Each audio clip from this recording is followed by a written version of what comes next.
to give people a few more minutes. We're not quite at 5:30, so.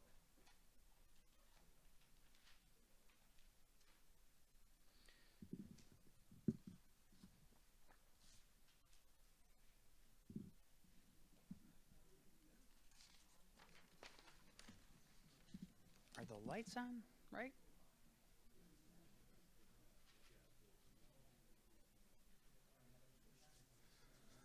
I feel like these back. Is it too dark, too light? Okay, perfect. Okay, let's leave it right where it is. Okay, everybody, let's get started. Staff members, if you could take your seats, that would be fantastic. Thank you, everybody, for taking time out of your evenings to come here. This is going to be one of a handful of these meetings. In fact, I'm committed to having these town hall meetings, one per month at least, for the foreseeable future, until we make sure each and every single one of our residents is both heard and their questions are answered. So what we're going to do tonight, because I want to engage in questions and answers, we're going to spend about 20 minutes going through a brief presentation. And I want you to know that during the presentation, we're going to be talking about a variety of different things. And those things are, is my slide not working there? They don't want to see me. We're going to be talking about, there we go. So we're going to be talking about infrastructure needs, because I think it's important that everybody here understands what the water and sewer system is in our city and other cities like ours. We're also going to be talking about the utility bill, and I want to emphasize here that we're calling this the utility bill. So it doesn't just mean water and sewer. It means water, sewer, and solid waste, garbage, okay? Before we get, and then we're also going to be talking about some of the customer service things that we're going to be doing. Before we get started in this, though, I want to point your attention back to Courtney Flynn, our communications director. She has a card, and I see some of you have received this card and have it. If you have not received a card, please get, and would like to ask a question, please grab one and fill it out. If you don't feel comfortable speaking in public, we'll read your questions for everyone else, because your questions are probably other people's questions as well. In addition to that, if you have specific questions about your utility bill, I would ask, and very much ask, that you fill it out with your question. And I've had our water and sewer staff stay late today after work to be at the counter down here, so that if we can take payments, whatever it may be, that they are here. So if you have specific questions, I would ask that you don't ask specific questions about your own situation in the Q&A, but that you write those down on these cards, and we'll get to them one by one. Also, the staff members that I have sitting here in front of you, I'd like to take a moment and introduce them. You met our communications director, Courtney Flynn. We have several staff members, including our mayor over here. Mayor McClellan is here. I think I saw two of my other bosses. Councilmember Edgar, I see her in the back there. Sean Whitehead on our city council. I think we have everybody else. Our city attorney, Courtney Krause. Carl Johnson in our finance department. Dave DeCoster, our director of facilities and deputy director of public works. Rob Barrett, our director of technical and planning. And right here in front of you, we have Sandra Crawford, our finance director and also resident of the city of Oak Park. Kevin Yee, our city engineer, our director of the Department of Public Works, and also the assistant city manager. Kevin Vandewall, our water supervisor. And Steve Lukashik, who is our deputy treasurer, formerly our water supervisor. So he has a long pedigree. I'm Eric Tungate, the city manager of the city of Oak Park. I'm just ending my 9th year, I think it is. Yeah, right? Yes. And I'm only in my late 20s, which is amazing. I look like I do. Okay, so we're going to jump right into it. I know this is going to be a lot of information, but again, please hold your specific questions for the cards or for a staff member at the counter down here or for the end.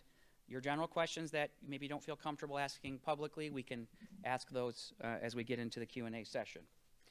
Okay, I am going to invite our city engineer, who has now been on our staff for 20, 3 years. Okay. Kevin Yee is going to walk us through our infrastructure slides. And I'm going to keep this, Kevin. So. Okay, perfect. All right. So I'm going to go over our infrastructure needs. As the city manager had mentioned, I've been here for 23 years in several different roles. Started off as the assistant city engineer. So all the way through, I've kept the engineering title and engineering hat, and I take great pride in maintaining and updating the infrastructure of the city. But I also have an obligation to make sure that I report on what the condition is of our infrastructure. And, we had a consultant, a third-party consultant, come out and actually do an infrastructure condition assessment.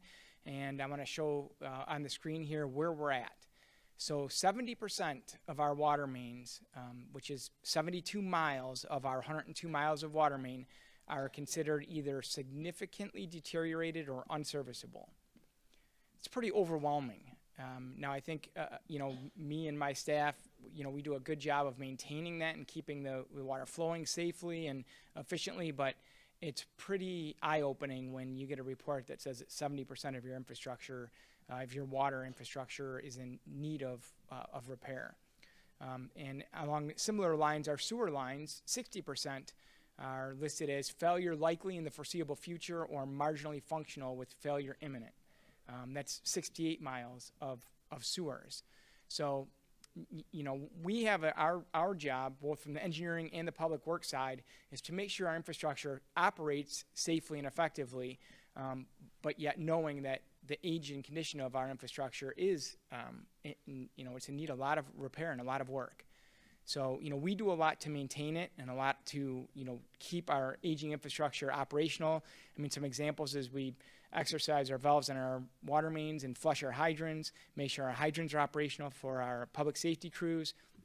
And on the sewer side, we clean and televise every sewer in the city every 5 years.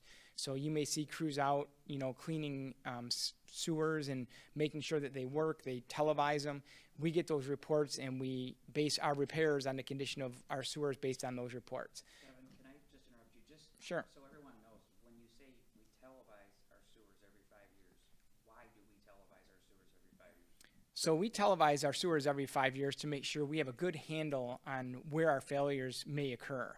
So you can look at a sewer line and, when our sewers are in large part 60, 70 years old, when you look at, some cracks in the sewer, you can compare it to the condition it was 5 years ago and say, it's holding steady. It may have a crack in it or two, but it's holding up. It's not being deformed or anything like that. Or you may look at one and say, that one's starting to move a little bit. We really got to address that one sooner than later. So again, when we look at the assessment, it's pretty daunting to think that we have 68 miles in need of repair, but we repair a couple, 2, 3, 4 miles a year of sewers, and we do that based on priority. So, we feel like we have a pretty good handle on it, and we do assess them regularly.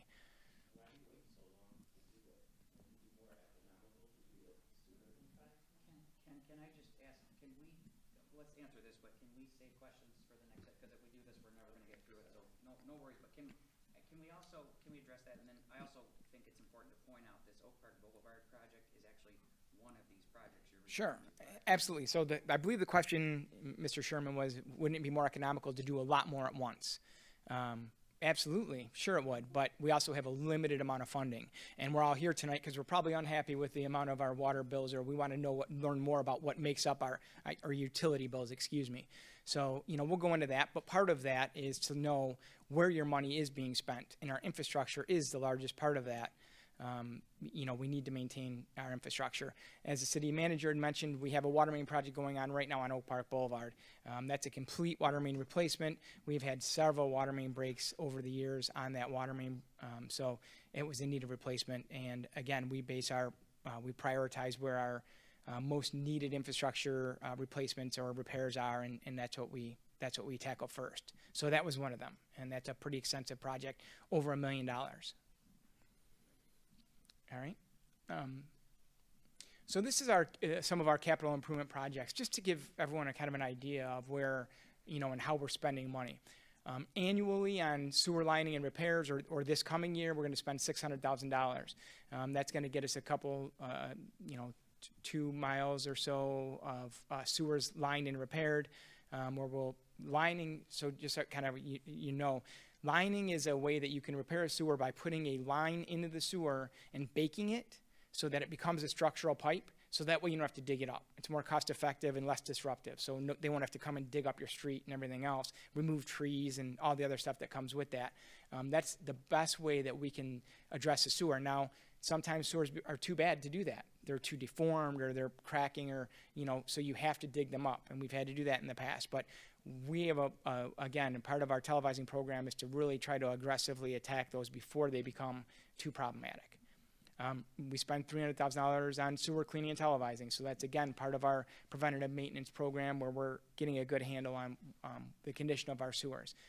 Unfortunately, we can't do that with water mains just by the nature of them. They're under pressure and delivering water. So we can't do a cleaning and televising program for that. But this year in our water distribution system projects, we have $3.12 million budgeted for water infrastructure projects. Now, something that you may not know is we not only have water mains under the ground, which deliver, clean, water to all of you, right directly to your taps with under pressure. We also have a 6 million gallon underground water storage tank. And we also have a 250,000 gallon elevated storage tank. You probably see that off of 11 Mile Road. It's painted City of Oak Park on it. Can I interrupt you just? Sure. When I came to work here back in 2012, I was amazed that we had this reservoir. And for those of you that don't know where it is, it's actually located immediately behind the ice arena. Underground there is where we store how many gallons? 6 million gallons of water. Gallons of water. And we have 3 water pump stations in the city. So what we are able to do is buy water wholesale from Great Lakes Water Authority at a less rate because we're able to pump water and take water at night and then distribute it to residents during the day. It's cheaper to take water at night. There's like peak hour factors and things like that. So it's cheaper to take water at night. So we're able to do that to provide a discount on the water that we buy wholesale. And we'll see in a few slides here where we stack up in our water rates and our utility rates overall. But we're able to take in that water, and there's a lot of communities who are trying to build storage, and the cost of building that storage now is very expensive. So we're fortunate that we have this infrastructure in place. Over the 5-year capital improvement plan, you could see annual sewer linings. We're going to invest $4.1 million in sewer lining and repairs, and in our water distribution system, $13.8 million over the next 5 years. So we are investing in it, and we are trying to address the issues that we have. However, that seems like a lot of money. It just is a drop in the bucket considering how many miles of infrastructure we need to improve. So, Kevin, as I look at the previous slide, so I see the conditions assessment like many of you probably did. I think to myself, okay, so we're spending all this money now on our infrastructure. Where does that get us in terms of, are we now, 60% good to the good, or where does that get us? Are we getting ahead of the game now? Or? Yeah, we are. That would barely get us ahead, and we're not talking. We're talking like 5% of our needs that we'll address in the next 5 years. So it is not like we're. It seems like a lot of money, but it is not nearly what we need as far as infrastructure investment. Now, again, I feel comfortable and confident in what we're doing as far as maintaining it and keeping it going. But we do have a dire need of infrastructure improvements and investment in this community. Thank you. Ray? Some of the risks of deferred maintenance. Water main breaks. Currently, City of Oak Park averages 25 to 30 water main breaks a year. That usually means I have a crew come in. For whatever reason, it happens at off hours a lot, and they have to come in and fix those. Usually it happens in the wintertime when it's cold and, creates ice problems and things like that. But, we average about 25 to 30 a year, which again is extra manpower and cost for that, and water loss. Obviously, when a water main's breaking and water's flowing into the sewers, it's wasted water and lost water. On the sewer side, sewer backups occur if you don't maintain your infrastructure. Now, since I've been here, we've been very aggressive in how we maintain our sewer system, and we don't get, but I think one in my career, sewer backup, that was a city issue. Most of the time they're residential issues from, the the lead from a residential property all the way up to and including the connection to the city's main is the property's responsibility. So, you know, anything that's in the city's main or the distribution mains all the way along, that would be ours. And we again take great pride in maintaining that system. One thing that's interesting that we were talking about earlier today when we were kind of going over the presentation is most people don't know what happens or where our water comes from and where our sewage goes to. And I think it's important to that everyone kind of realize that. Our sewer system right now is a combined sewer system, which means that our stormwater and our sanitary sewers all come together. So what happens when you get big rain events, you know, you have to have a big pipes to, you know, hold that capacity. And our combined sewer goes all the way to 12 Mile and I-75. There's a big field there, and I think there's some soccer fields right there adjacent to it. Yeah. And there's a huge underground storage facility for combined sewage. Okay, let me stop you for a second. So I think everybody might know where the Home Depot is at 12 Mile and I-75. Right directly behind the Home Depot is the area he's talking about. So I want to make sure everybody understands that the stormwater runoff combines with the sewer from our town, and it all goes to this one location. Right. Imagine that. And from there, it goes down to Detroit, where it's treated, you know, by the Detroit Water and Sewerage System. So, you know, our sewage in Oak Park travels quite a ways before it's treated. But that storage facility is built because to prevent, there were a lot of closings of Metro Beach and areas like that. So what used to happen was that when you get a big storm, there was too much water, too much sewage it would overflow into the Red Run drain, which drains out into the, you know, Clinton River and drains out into Lake St. Clair, and it would cause a lot of, you know, fecal matter and other things that would close the beach. Sounds pretty disgusting, and it is.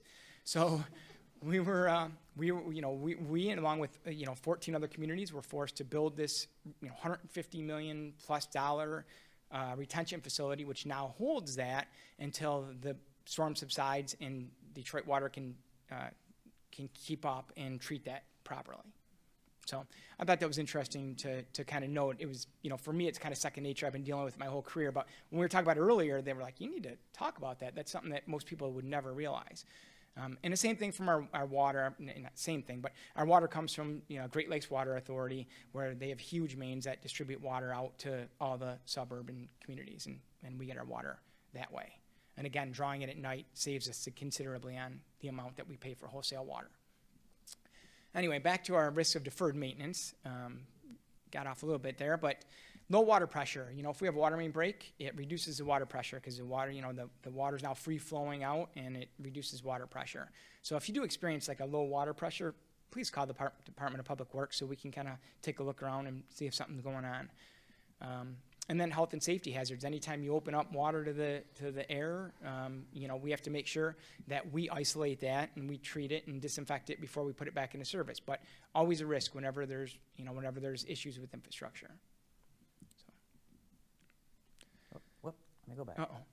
All right, so here's some examples of some sinkholes that were caused from water main breaks and sewer failures. These are real-life scenarios. Southfield on your left, that was over off Telegraph and Lasser, I believe. But that closed the road for 2 years. It was a major sinkhole, and it happened to be a water main break that washed into a sewer, and it washed the whole road underneath it and everything into the sewer. The water main break never came up, so they never saw water, so they didn't realize it was happening until it was too late. So fortunately, no one's killed when something like, you know, no one's killed in this instance when something like that happens, because all it takes is a garbage truck or a heavy vehicle to go over that, you know, pavement without anything supporting it and fall in.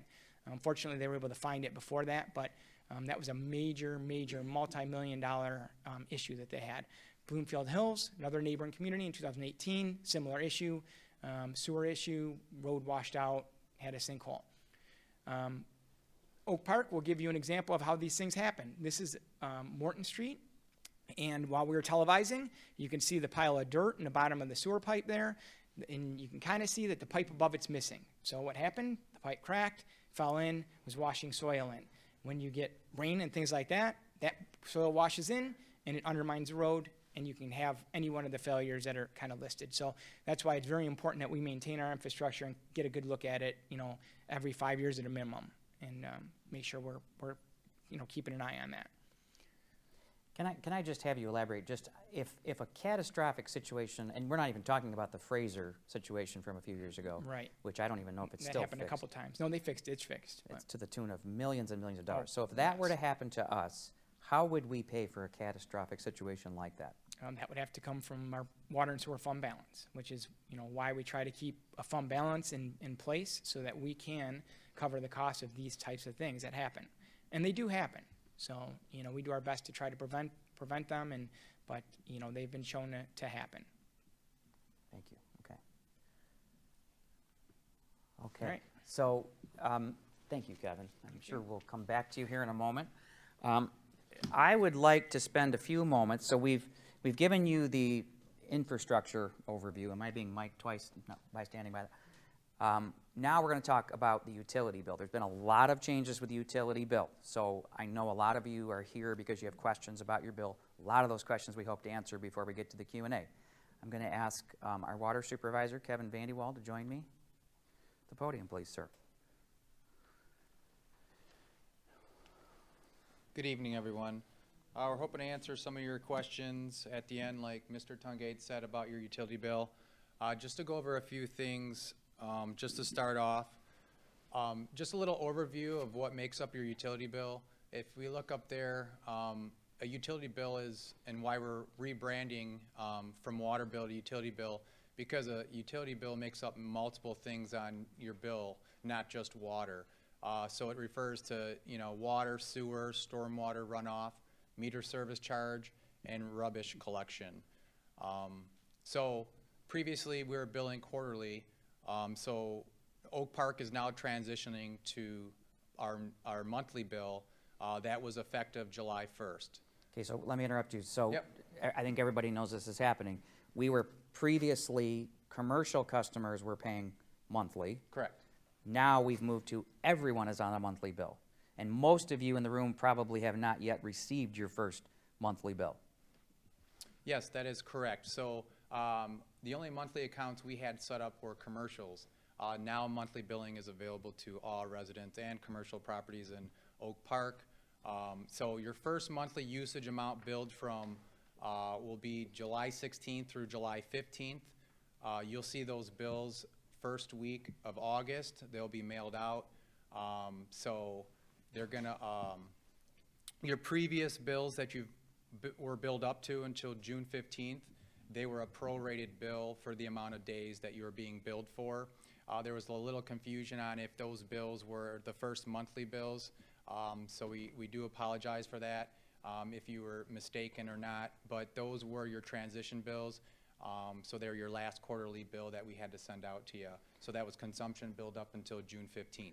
So I want you to elaborate a little bit on this. So let me say this, and then you please piggyback on it. But there were 8 different sections of the city that were being billed on different dates in the quarterly system. Yep, correct. Okay.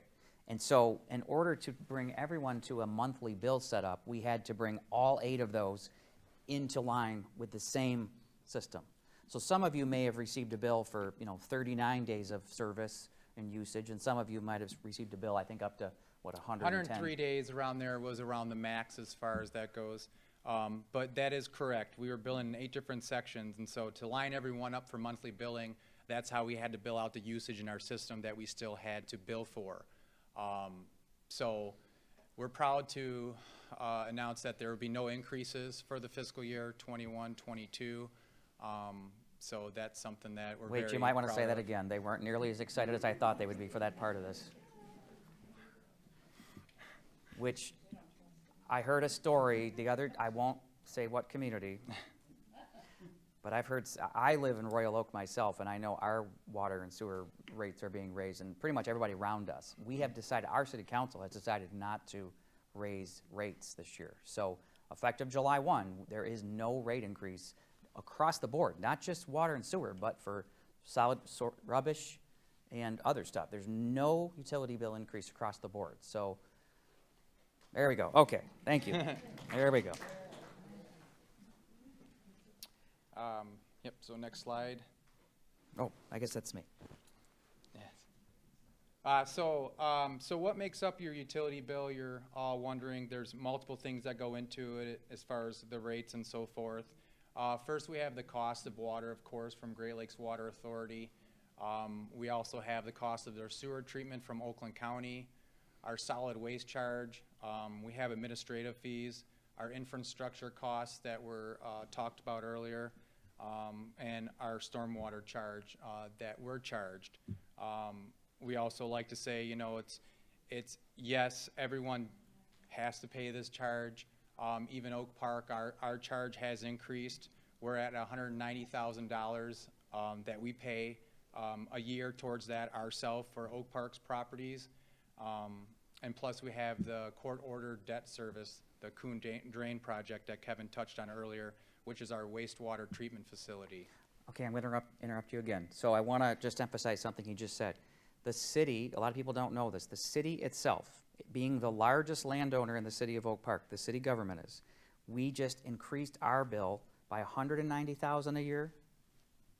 Just $190,000 a year because we have all this land that we're now charging this stormwater charge to. So we have a bill, you guys have a bill just like you do, so. Yep, that's correct. So everyone pays their fair share of the pie. So any parcel in Oak Park, occupied, vacant, empty, building, no building, unfortunately, stormwater costs, they do have to I be noticed paid. in there you didn't put the profit margin line item in there. Why is that? Well, yeah, no profit margin. Why is that, though? Why don't we charge a profit margin? We just pay for the costs associated that we're charged upon, and what we need to maintain our infrastructure for our operating and maintaining costs. So we're a government entity. We are not legally allowed to charge a profit for the services that we provide.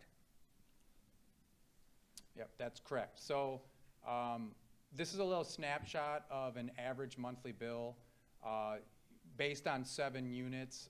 7 units. Oh, I'm sorry. 7 units meaning, so pretty much how we build out water prior, billing quarterly.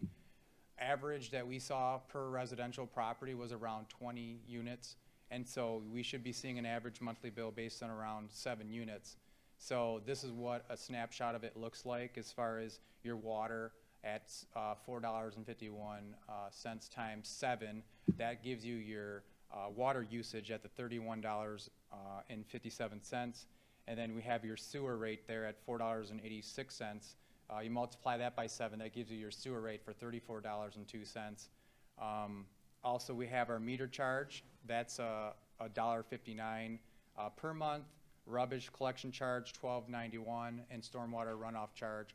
That's going to be around $29.08. That's going to vary property to property. Again, this is just an average stormwater charge. Most of the charges on your utility bill are the fixed charges there. They're based on a monthly rate, no longer a quarterly rate. So that's how they're broken down. So those of you who are wondering, well, I don't fall in 7 units, what is my bill going to be? What you pretty much want to do is take a third of that. That's going to be your new monthly bill. Okay. All right. And then we have a next slide that shows what the full page bill is going to look like. It's no longer going to be mailed out in a postcard form. A lot of issues with those cards, as many of you know, they get lost, torn, misplaced, they never arrive. So we're really proud to announce a full page 8.5 by 11 bill. It'll actually be in an envelope. So we're something really proud of that to launch, and we're really excited for that.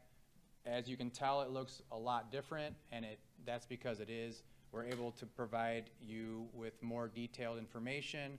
A lot of you have been asking for, so we're really happy to have this on the bill. And as you can see, it's not too big, so you can't see too much detailed information there, but just a little snapshot overview. So pretty much the top portion will be your coupon portion. We ask you please to tear off that section and mail that in for accurate processing when you do mail in your payment to us. And then the lower portion there's a lot of detailed information about your account, your billing, your meter history, and also your historic graph, which is really exciting because now we can see a snapshot view of your history for the previous 12 months. So that's really exciting. Another exciting part of the utility bill is now we have something new. we're very proud of. It's our message center. That's going to work out really great for us and you to communicate with each other and try to let you know what's going on in the city for anything that's, we need to relay a message out there. So just please check your message center for those messages. And then there'll be inserts, right? Yes, that is correct. So we're going to have multiple inserts on the new bill run starting first week of August. We're going to have forms that are going to be included. So we're also really proud to now have e-billing for the first time. So now we'll be able to go green. We'll have you can be able to have your bills emailed to you. You can click on a link that's going to be provided to pay that utility bill as well. And then along with that form, we'll have the ACH auto pay form included. If you guys want to pay for your utility bill through your own institution, you can do so. There's no charge, you know, just set it up, forget about it. On your due date, money will automatically be withdrawn from your account. There's also another ways to pay. There's Dropbox. There's a 24/7 Dropbox. Some of you may know or may not know. There's 2 of them out there now. So that's in front of City Hall. We accept check, money order. Of course, we have in-person. You can pay with your credit cards. You can pay with check, money order, cash. Mail, of course, if you want to send your check in. We also have online and over-the-phone payments. There is a flat fee for that, unfortunately. We do have a payment processing center that handles those payments for us. They do get those charges, the city does not.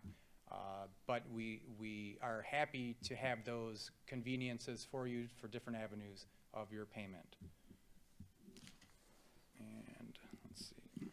All right. So with that being said, utility bill assistant programs, we have multiple agencies on hand at all times. We know financially things are difficult. We can't fully pay our bill. We need some help. So we have help agencies for anyone seeking help, not only for their utility bill, for your rent or your mortgage as well. We'll also have these included with your first monthly bill that's going out as well to provide you with a full listing. This is just a snapshot of what we have to offer that we have. But we also have them at the counter if you guys want to pick up some of those forms, and out in the hallway we'll have them on a table for you before you leave. There's a one-pager Courtney's holding up back here too, if anyone's interested, with much more detail.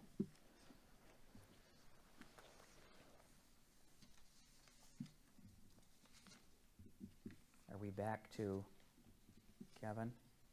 Yep. Okay. All right. Okay, Thank thank you, you. sir. Yep. Thank you.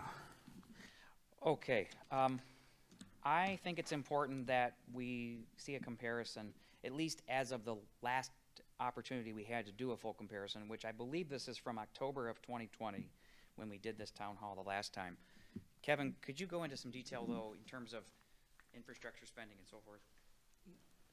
Yes, absolutely. So as you can see from the graph here, of the 12 surrounding communities that SACRA had in the survey, we were 7th, which means that we were on the low end of half of what we charge compared to surrounding communities. You can see that an average quarterly bill was $373 in Oak Park, whereas you compare the high of the communities at $485 and the low at $347. So, you know, I think we're on the low end of what the people are charging. So I hear a lot that, you know, oh, Oak Park charges a fortune and my neighbors don't pay that much for their water. And the reality is that when you're comparing them to the surrounding communities, we're on the lower end. There's also some interesting points in there is how much we spend on our infrastructure. So as you can see, you know, we're at $13 million plus for infrastructure spending over the 5 years, and the amount per capita is about $90. And on that end, we're on the higher end of spending, what we spend on maintaining our infrastructure. So some important figures to point out as you all are interested in, you know, what we spend and how much we charge. So. I'm going to have you go into stormwater next, and I think this is something I wanted Kevin to focus on because this is the new line item on our bills. So Right, and I think that's probably why a lot of people are here and wondering what's going on with the utility bill now. So we had a court-ordered stipulation that we had to separate out the stormwater costs and charge each property a separate stormwater cost. And again, one of the things that was pointed out earlier was the city was the largest hit of this because we own the most property. So all of our parks, which don't have any, water and water bills ever, now have a utility bill for stormwater. To the amount of $190,000 annually. So, we are a huge contributor to this new format of billing. And if you think about it, it does make some sense that you pay for the amount of stormwater that your property contributes to the system, and that's how we maintain and pay for both the cost of the system to treat the combined sewage and the cost of the infrastructure to get it to where it's ultimately going to be treated. So the stormwater charges are based on a lot of things. We actually had a plane do what's called digital orthophotography, where they take infrared scan of every parcel. They used GIS information, and they were able to assign each property based on the amount of both the land area and what they call impervious surface. Impervious surface being the hard surfaces that water drains off of more quickly, like your sidewalks, driveways, rooftops, any pavements, patios, things like that, as opposed to the pervious surface, which is grass, shrubs, different soil and trees that absorb more of that and that doesn't run off the property nearly as much anyway. So, that is how it's determined what the stormwater fee is. It's actually done scientifically and actually done for each property, each parcel. So it's not just a guess, or it's not just based on the land area. It's based on how the land's being used as well. And then it all goes again to the Coon Drain, which we talked about earlier, that huge storage facility on 12 Mile and I-75, where it's retained until it can be treated when there's a rain event. Okay, I'm going to speak to customer service here just a moment, and then we're going to go into the Q&A section. So I talked about this a minute ago. Thanks, Kevin. Talked about this a minute ago with monthly billing. You know why we've moved into that. Again, no rate increase for our bills across the board with water, sewer, meter, and rubbish. City Council decided not to, and this was really in recognition of the hardship of the pandemic. City Council said, let's not throw a rate increase on our residents right now. So a lot of people don't know this, but in order to do that, we had to come up with hundreds of thousands of dollars to eat the costs that were passed on to us by Great Lakes Water Authority. Because while we buy water wholesale, it's not free, okay? Also, one of the things that has now taken place, and you'll see this going forward in the monthly bills, is that the late payment penalty has been reduced from 10% to 5%. I want to come back to the city lead lines in a moment, but we're also allowing one late charge removal per calendar year. We're trying to be as lenient as we possibly can. We're also negotiating individual payment plans. So it's not our goal. I think I can safely speak for everyone in the city government, including the city council, when I say it's not our goal to send our residents into bankruptcy or out of their homes. That's the last thing that we want. It is our goal to find a pathway for everybody to keep their water on and be safe, happy, and healthy as much as humanly possible. So we will work with you as much as we possibly can in terms of negotiating an individual payment plan. By the way, there are also, when it comes to stormwater charges, there are also credits available. Now, the credits that are available are for things like rain barrels, bioswales, dry wells, rain gardens, things like this. It's not going to, even if you get the credits, it's not going to offset your entire charge. It could help, absolutely help. And by the way, it also improves the environment while we're at it. Okay, so something to look into. And then I want to come back to the city paid for all the lead lines to be replaced. A lot of people don't know this about the city of Oak Park. As far as I know, a couple years ago when the state, this is right after the Flint water crisis, okay, the state mandated that all cities throughout the state of Michigan has to produce a 20-year fix to lead lines in their community. Okay, there's a lot more nuance to it than that. We instituted our plan and have now replaced 100%, or as close as 100% as we can get, of not only our lead lines, but your lead lines.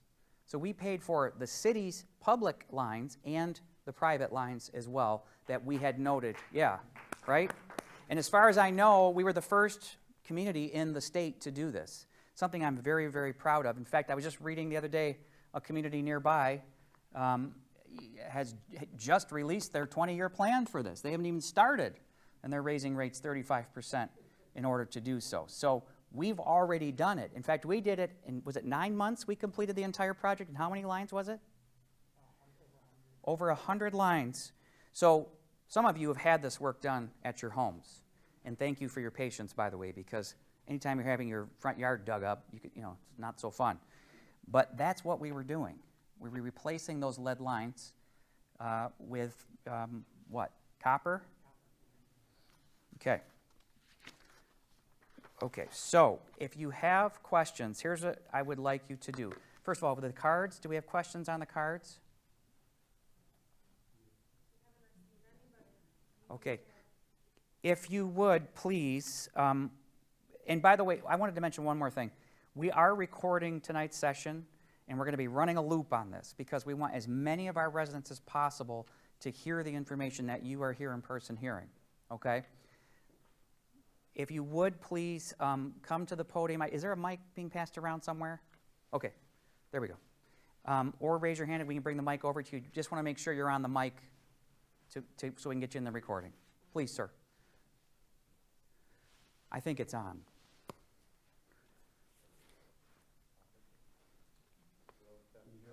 Yes. I can, but is it not?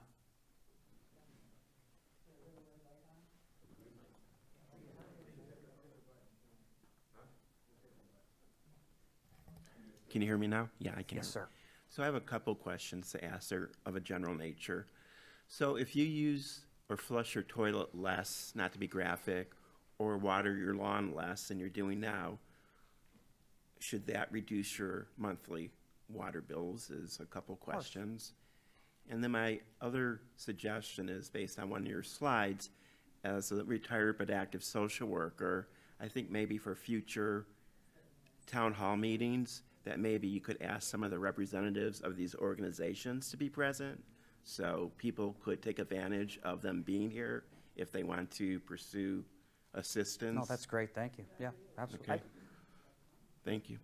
I saw one of our organization representatives here. So that's my two questions about, using your toilet less, flushing. Well, of course. So one thing I wanted to mention is this. So a couple things, and one of these is a little bit tangential. So if you are using less water, you're going to be charged less, generally speaking. However, we do have a minimum bill, okay? The minimum bill when we had quarterly bills was 5 units. It's going to 2 units now, okay? So it's one more unit. We're looking at that, by the way. The reason we have a minimum bill, Kevin, the reason we have a minimum bill, go. Please. I think it's important that you guys understand this, though, because it's... Well, I think that, from what I showed earlier, we have infrastructure costs, right? And there are set infrastructure costs that we have to pay no matter what. We have a system that delivers fresh water to every resident in this house under pressure, and that infrastructure, and at the same time, any sewage that comes from your home or your property, leaves, and you don't have to worry about it or maintain that. But the infrastructure to get water to your house and the sewage from your house is a fixed cost that does have to be accounted for when we're coming up with our cost structure. So those are important, and you see the condition that I pointed out earlier. Those costs still have to be paid. That infrastructure still has to be maintained, regardless of how much water people are using. Actually, we're being charged similarly from the Great Lakes Water Authority. They used to charge us just based on how much water we use. They went to a model now where they have a given fixed cost and a usage cost, which is a similar model of what we're doing now. So I hope. Thank you. Yes. I wanted to also add this, that I don't know if we talked about this or not, but with regards to going to a monthly bill, one of the other advantages is that if you have a toilet running, and maybe you don't know it's running, you will catch that what used to take us, 3+ months, because we catch it when we see your bill and then we alert you. Some of you may have received that card in the mail that says, hey, something extraordinary is going on at your house. Which used to be every quarter, guess what? Now it's every month. So one advantage is now the issues that you would have seen otherwise quarterly, you're now going to see monthly. So we'll catch them a lot quicker. But when your toilet's running, that's because the water's on. You're being charged for that. Okay? Okay, I have let's do the in-person questions, and then I have some questions on the note cards. Other questions in person? Yes, ma'am.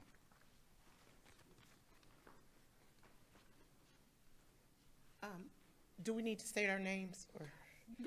You please, but you don't have to, obviously. Crystal Parker, in the manor. That's not my question. I Okay. didn't know we could ask publicly. I Feel have free. two questions. The first one is, as he just mentioned, was going to be my question prior to him getting up, about those of us who use minimal water usage, people who have only one person in the home, or senior citizens that don't use as much. The average under the quarterly system was 5 units that you would be billed if you didn't meet, go over that. Currently, it's 2, and everybody's like, oh, I'm like, no, because 2 quarterly is 6. A year is 24 units. Under the old way, it would only been 20. So now you're getting 4 more units out of those that use minimal usage. 4 more units annually. So now, I knew this question was going to come up. Yeah. And you're not wrong. So one of the things so we have some future considerations. One of the things that City Council has asked me to look into is do we even need a minimum bill? That's a question we have to ask. Or can we pay for some of our fixed costs that we just talked about out of the revenue that's generated from the system? There's a study going on right now, okay, to determine that. But you're absolutely right that over the quarter it's 1 extra unit, over the year it's 4 extra units, okay? Absolutely right. So that's forthcoming. Also, I should mention, too, one of the other future considerations is the possibility of expanding our our utility appeals board. So it doesn't, I'm guessing a lot of the people here are residential water customers more so than commercial, but it pertains more to commercial. But there are situations where you will have an opportunity, and this will all have to be identified later, where you may have an opportunity to appeal your stormwater charge, okay? Among other things, appeal your bill, appeal, whatever. So that's another future consideration, but great question. Thank you. My second question, I guess, would be commercial centered. I was here last month for the special meeting, or a couple weeks ago. Was a settlement made for Coolidge condominiums for all of the money that they owe to the city of Oak Park? Because my argument was, his lawyer sat up there and stated that the gentleman that owned Coolidge condominiums was a nice man. And we have a bunch of nice people here that pay their bills. And if one of us paid the bill late, we would incur a late fee. If you pay a partial bill and you pay a partial, your late fees continue to add up.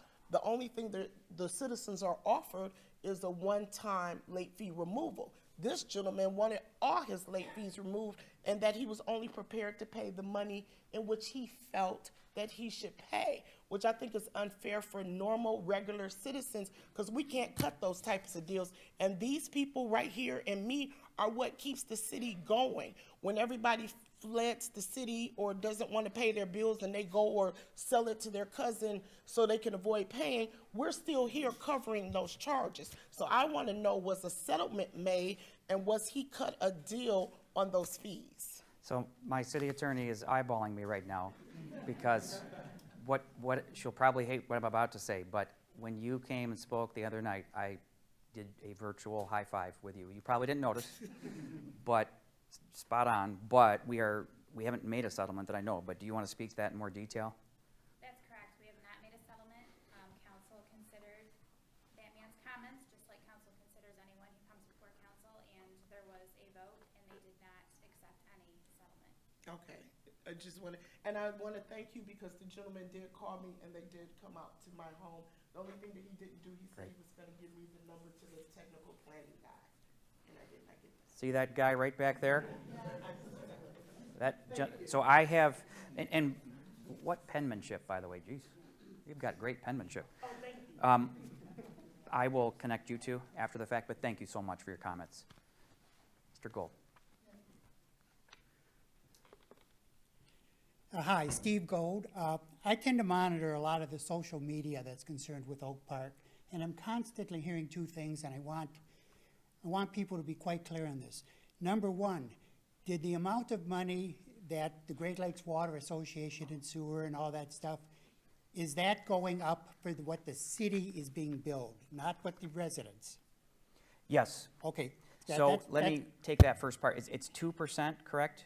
So so not just the normal charge, but a 2% increase from the previous year from them for us. Okay.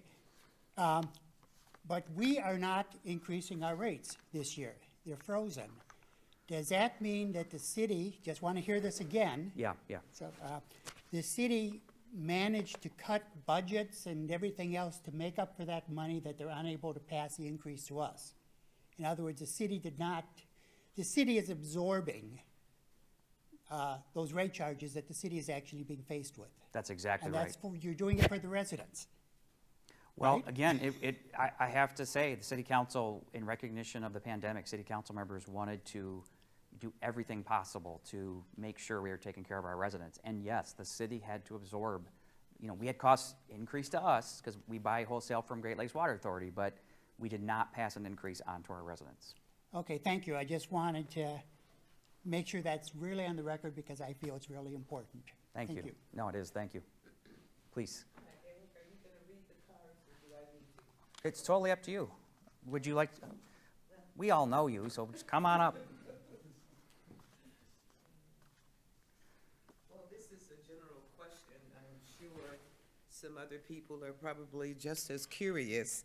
But I was looking at some of my bills and I was trying to understand, on the back you have a code for every abbreviation, but there's RC and GC, and I don't know what that means. Okay.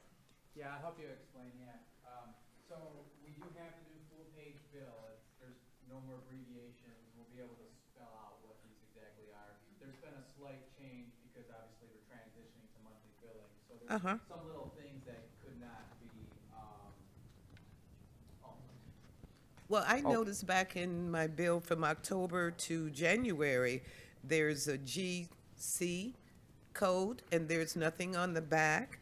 And then the next bill, it was GC. And then for this current bill I just got, there's an RC, but there is no explanation. Yeah, that's correct. Yeah, again, so the cards are pre-printed cards. It's a cardboard stock, and the backs of them are printed as such from the printing vendor. So during the transition to monthly billing, we wanted to use up the old card stock. So when we did have a language change prepping for the new monthly bill, we were doing as such. We were just using the card stock that we had. And again, sorry for the confusion there, but the GC is the same thing as what's on there is called rubbish collection, garbage collection. Two same things, same rates, did not change. If you look on your previous bills, those dollar amounts are just the same. Maybe not on your last transition bill, because again, that's prorated for the amount of days because it's a fixed fee. Yeah. That is correct. So that's what the difference is. Okay, so, Did you have another question? no, I just wanted to know what, what it meant. So the rubbish Yep. and the garbage, those are two separate. It's a separate thing. It's just a name change, transitioning to monthly bill. Again, just proud that we're able to produce a full-page bill now, so we can, give you more detailed information on Well, that. Like I thank said, you. we're using up our old card stock. Thank you. Can I ask a question of the audience by a show of hands? How many of you prefer monthly bills versus quarterly? How many of you? So how many of you would rather have a quarterly bill than a monthly bill? Oh my gosh, okay. All right. Yeah, well, that's, yeah. It's about 50-50, yeah. Yes, please, come on up.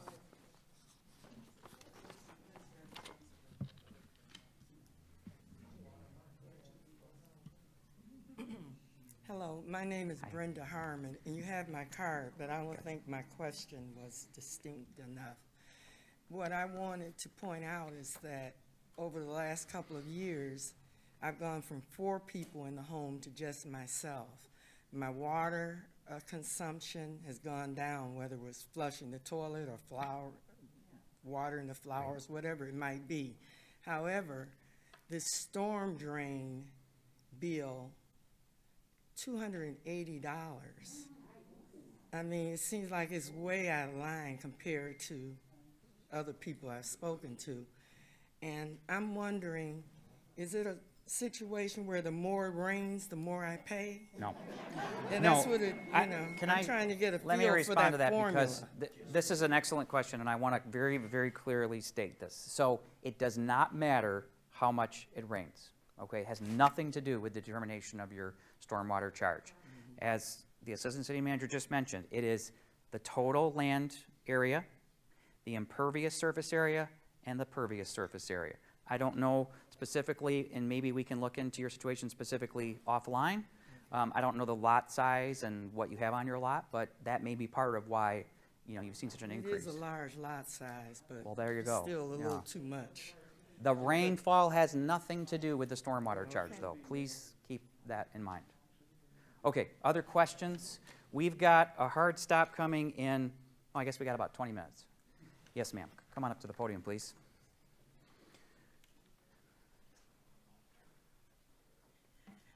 Good afternoon, everyone.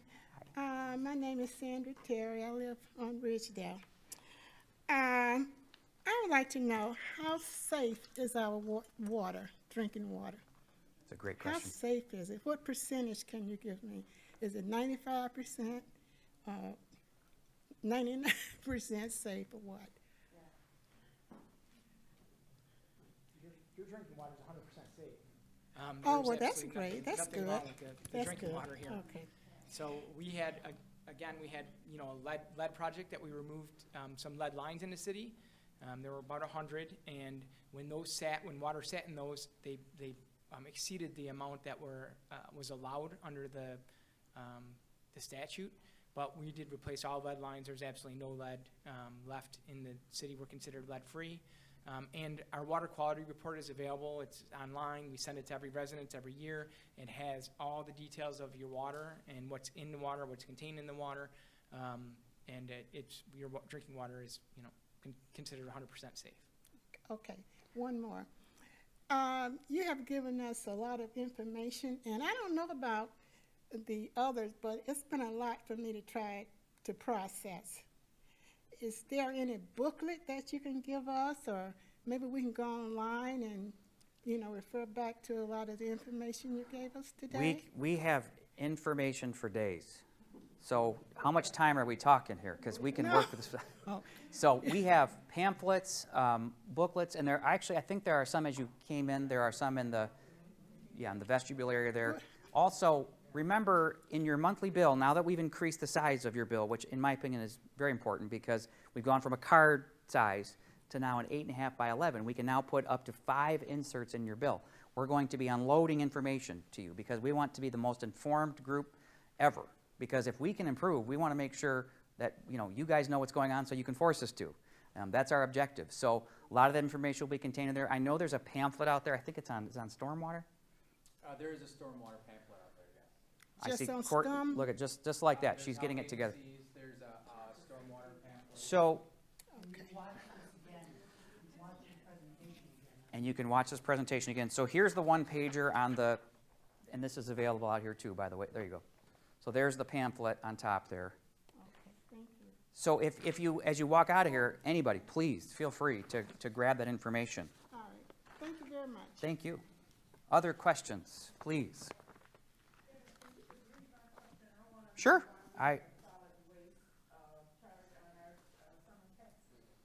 Sure. You want this? Thank you. The question is, why is there a solid waste charge on the summer tax bill? Did I get that right? Okay.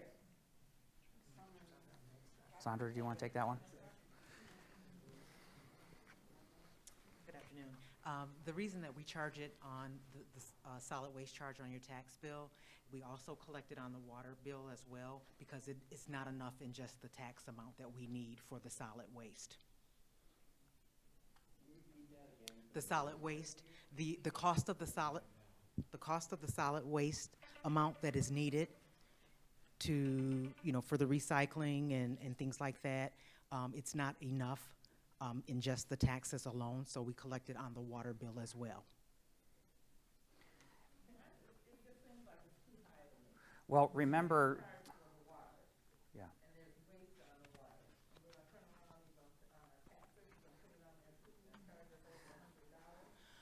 Well, I think too, it depends on what a person's taxable value is. So based on your Right. taxable value is what you would be paying your solid waste cost on. And No. we're not double billing, we're collecting it in both places because it's not enough in just one place to service it.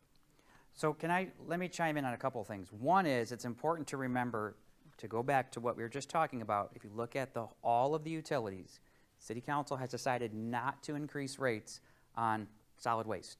So you did not, actually, for the last how many years has City Council done this now? 5 at least. 5 years straight, they have not increased your solid waste rates. Second, and this, Kevin, if you could weigh in on this, we are part of a solid waste consortium, SACRA, if you want to Chime in and give talk about SACRA. Yes, we're part of SACRA, which is a solid waste consortium, as the city manager had mentioned, that serves the 14 communities in our area. And they have a transfer station, so our waste goes there, where they combine it all and haul it out to big trucks to the landfill. Now, keep in mind, solid waste covers more than just rubbish pickup. There's recycling, curbside recycling pickup, which everyone got a free bin for that. The rubbish pickup, everyone got a free bin for that. The yard waste, so they come around and collect yard waste seasonally, and we also do brush chipping. So it covers a lot when you think about it. The services that we offer here, we also provide compost out of our yard waste, so there's compost available in the ice arena lot. There's a lot of different things that your solid waste fees cover. And yes, they're covered in 2 different areas, and that's how we bring in the revenues for it.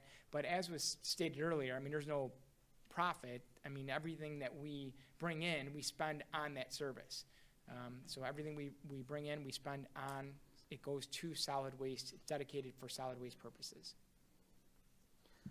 Okay, thank you. Other questions? I do have a couple on some cards here I'll read.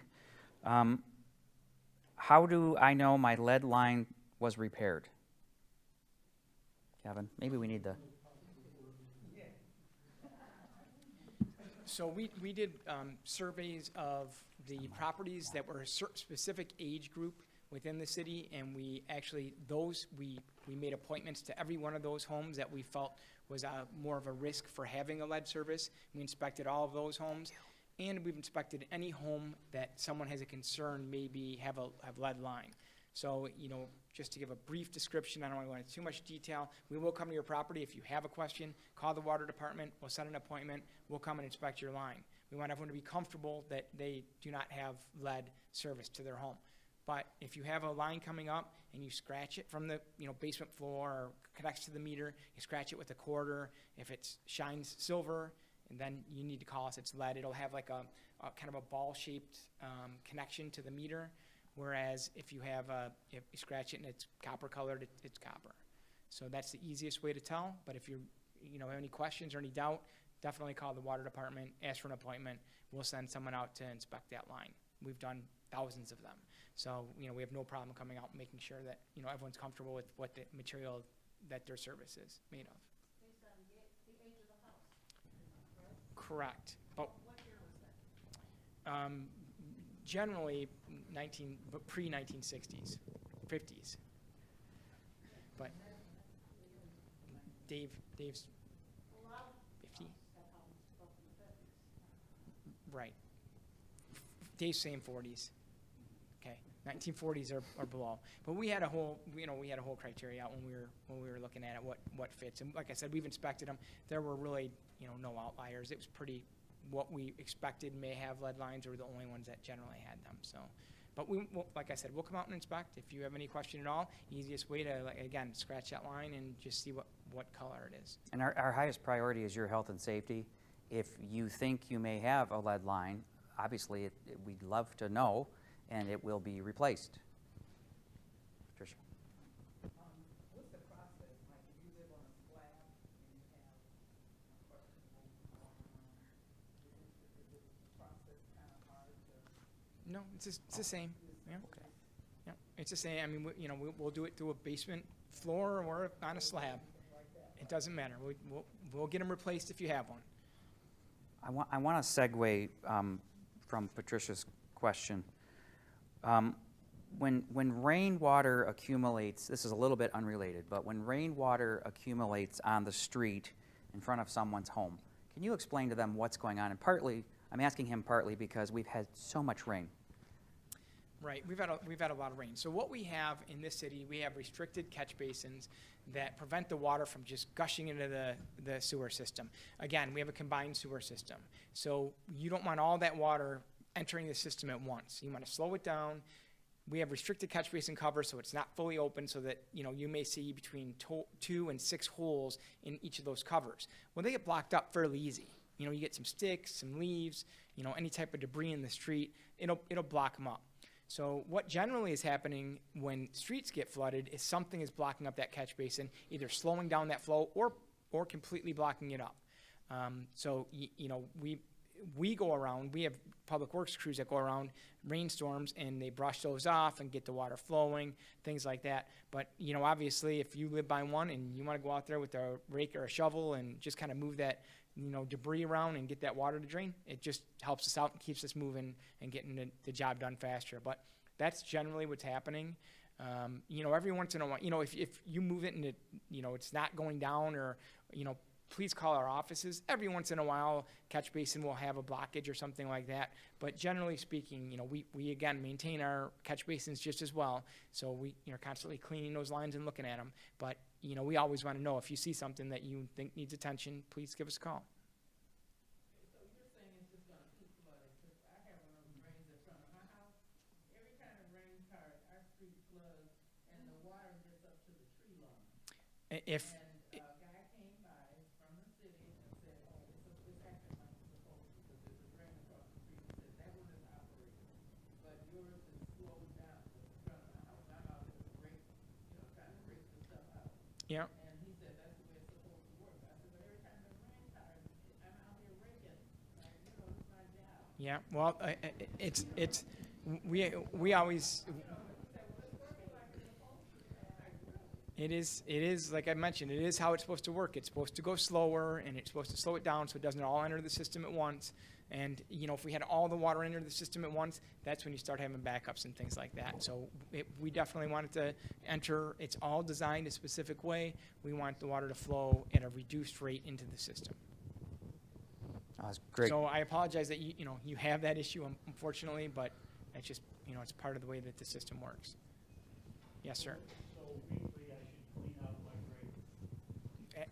Absolutely. So the question was, weekly, should you clean out your grate? Absolutely. If you see debris in and around the grate, yes, rake it up and move it. That way you prevent any water from accumulating there, for any length of time anyway. Yes. When it rains, I always end up with a big puddle in the front of my home, and only when the temperature increases does it evaporate. But all of that debris from the trees falls down, and I end up with this a mess in front of my house. Is And I there have to a drainage structure there, a No. catch basin there? So No. you probably have a dip in your street. Yeah, I Um, think there is kind of a dip there, Right. but I end up with a bunch of water. Yeah. So, Right. right. Yeah. Right. Is So, there- I don't know if you've called that in before, but we have a list from engineering, and we evaluate streets, and, we do what's called miscellaneous concrete, where we take the worst of those and we address those, as we can through our funding. So if you haven't called that in engineering, I'll definitely get your address, and Yeah, it's on I know one you're of on. the cards. Okay, Thank you. perfect. Then we'll put that on the list. Let me just switch gears just a moment here to go to some more of the cards here. So the stormwater charge, will it change each month? The stormwater change should not change, no. That's one of the fixed costs, correct? It's not based on usage or anything like that. By the way, I think it's important to discuss how we determine the stormwater charge. You talked about it a little bit, but we're not unique in the way that we decided how we would charge for it. Communities around us who were also part of litigation like that, I think Birmingham, Royal Oak, Detroit, did it Right. the exact same way. And we literally at one point had to have drones, right, fly over and assess the properties and so forth. Yeah, this was done by plane, and it was Oh, by actually, but plane, it was okay. a digital orthophotography, it's called. It uses, GPS and GIS, and it, navigates each property, and it knows the exact size of each property, and puts it all into a sheet based on what the infrared scan shows for each property. Jackie, you just mentioned about the other cities, and you had previously shown on the PowerPoint, the cities, how we were number 7, thank you, how we were around the middle or at the lower end. Have we looked at those other cities? Because I believe I was looking at Berkeley, who was lower than us, and their infrastructure charges were lower. Are we getting with these other cities like, hey, what are you doing that's making your costs cheaper for infrastructure as well as water on average, so we can do it in our city, since they're so close and we're even sharing the same school district of sorts? Is there somebody that looks at these other neighboring cities that say, okay, your infrastructure charges are on average less than ours, and your water bills on average are less than ours, but we're all getting our water from GLWA? What's going on? Can I give you my response, and then can you give the technical response? My response is this, so don't tell anyone this, but you know that we're exceptional here in this city, right? So being exceptional means you have to benchmark other people all the time, because we want to be the very best in every single way, okay? So of course, if we can deliver the same, better quality services, the same services to you cheaper, we're going to do that, so of course. But Yeah, absolutely. And I don't think, when you looked at that chart, even though we were 7th out of 12, the ones that were lower were not significantly lower, but yet our spending on infrastructure is, quite a bit higher than a lot of those. To be honest with you, I know a lot of the people in these cities, and I know a lot of the work that they do, and I don't want to be critical of them, but we do a lot more to maintain our infrastructure, and we have a much better handle on where we're at with our infrastructure.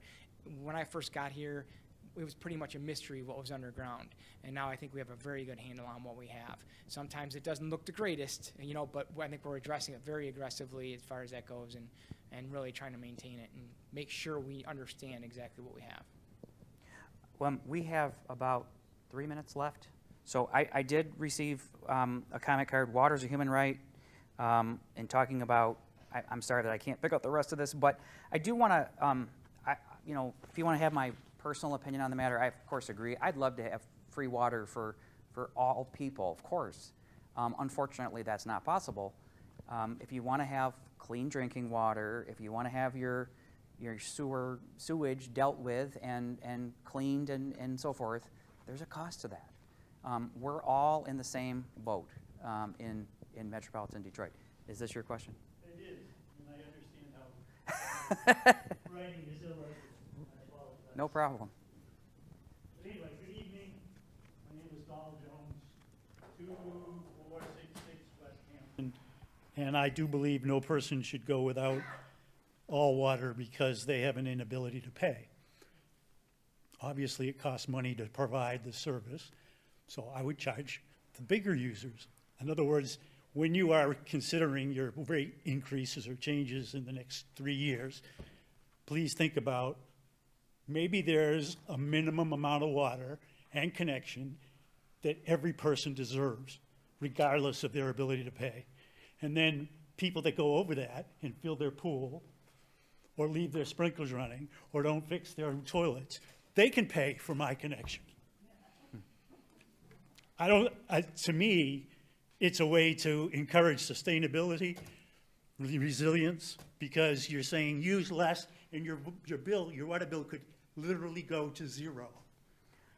Well, no, we're not saying that, actually. I'm saying that. I'm saying that that you could set it up that way and then charge somebody that uses 50,000 gallons Can an I extra just say tenth of this? a percent.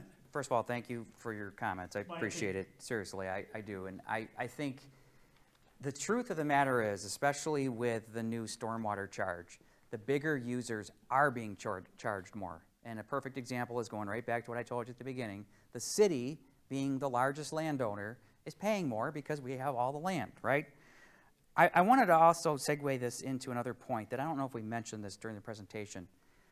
When you break down how much water is in 1 unit, so if you use 1 unit of water, how many gallons of water is that? 748 gallons. Doesn't that just shock you? I know when I heard that, I couldn't believe it. And if we do the math, so we take the per unit rate, Yep. is it 0.6 of 1 cent per gallon of water is what you pay. Where in the world could you buy water? I mean, look, we all have water bills, all get it. I totally understand, but that is, when you start thinking about it that way, you know, right, 0.6 of 1% or one 0.6 of one one penny. penny. Yeah. Yep. Yes, Yes. especially now. Okay, thank you, everyone, for coming. Thank you so much. Thank you. And we are planning to have Town Hall number 2 at the August, what's the second meeting in August? The third Monday in August at 5:30, whatever that date is. Why am I drawing a blank on that date? Yeah. 16th, August 16th? August 16th at 5:30, we're expecting to have our second town hall right back in this room. Please offer your suggestions and keep up the great things that you're providing us. Thank you so much, everybody. Have a great night. Appreciate it.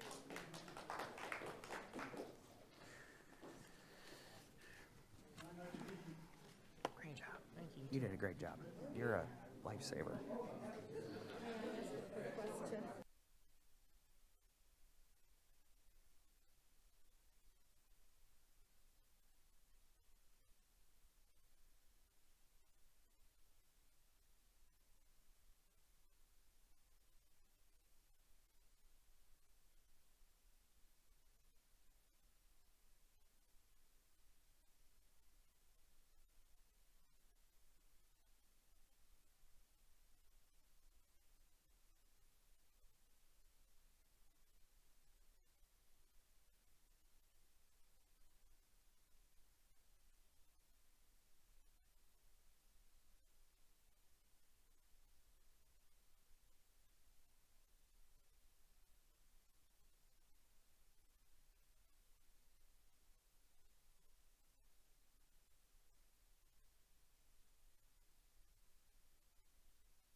This regular city council meeting of the Oak Park City Council is called to order July 19th, 2021 at 7:01.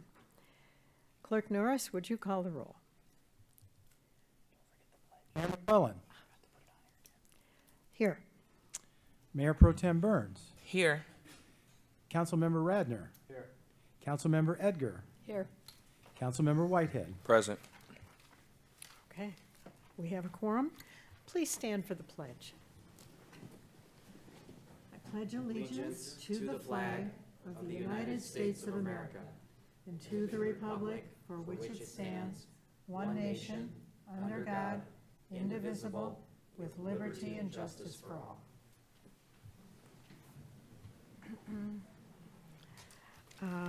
We could use a motion to approve the agenda. So moved. Thank you. Mayor Pro Tem Burns. Is there a second? Second. Thank you. Councilmember Whitehead. All those in favor, please say aye. Aye. Aye. Any opposed? Motion carried. The consent agenda is just a list of items presented together without discussion. Any council member can ask to have one of the items voted on separately and discussed. A, regular city council meeting minutes of July 6, 2021. B, special council meeting minutes, same date. C, Arts and Cultural Diversity Commission meeting minutes of May 13th. D, special planning commission meeting minutes of June 29th. E, proposed payment application number 1 for the 2021 water main replacement project M718. Finally, licenses, new and renewals submitted for July 6th, 2021. Is there a motion to approve the consent agenda? So moved. Thank you. Mayor Pro Tem, is there a second? Second. Thank you. Councilmember Edgar. All those in favor, please say aye. Aye. Any opposed? Motion carried. Do we have any elected officials who are here to speak tonight? Not tonight. Item 6, we have some special presentations to recognize some people who went above and beyond during our COVID nightmare for the past year and a half. And we thought it would be nice to take some time to recognize them officially. So that's what we're doing this night. And City Manager Eric Tungate will explain. Thank you, Madam Mayor, members of council. There we go. Okay. I want to thank you all for being here. And by the way, by no means do we think we are 100% of the way through the pandemic. But we've made a lot of ground up, and we have so many people to thank. So many people in our community are heroes, quite honestly. Some of those heroes we're going to be acknowledging tonight. So tonight I'm honored to show our extreme gratitude and appreciation for the individuals, businesses, and organizations that stepped up to support the Oak Park community during the COVID pandemic. Those we are honoring tonight put their resources forward to help our residents during a time of uncertainty. Through the donations of PPE, food, and time to set up COVID testing and vaccine clinics, lives were saved. Imagine this. Lives were saved through your efforts. So I would like, City Council members, if I could ask for you to stand up behind the participants this evening as I call their names, if you would come up, and then individually, if you would like to stand up here in the front, and we can honor you, and then at a group at the end, I know there are quite a few of you here, we can all come up as a group and get a group photo. I'd like to start with Andrew Atisha. Andrew, good evening. Come on up. We're just going to stare at you uncomfortably for the next 15 minutes, if you don't mind. This gentleman is a hero during, and remember, you know, you have to go back. I find that we've got this drag on our memories, because if you go back a year ago, the big battle was getting our hands on PPE. And this gentleman donated 1,000 masks to the city in April of 2020, and we provided these through our Economic Development Director, Kim Maroney, to local businesses before we made it publicly available, but then we also made them publicly available. Thank you so much for your efforts. So much appreciated.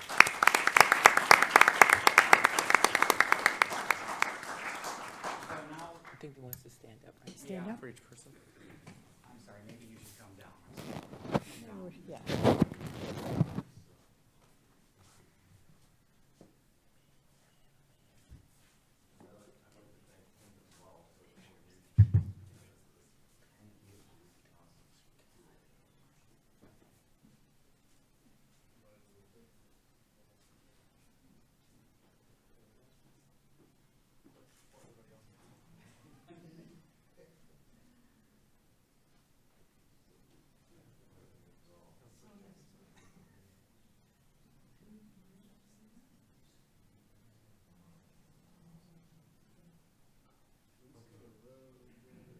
Because we're trying to put center under the logo.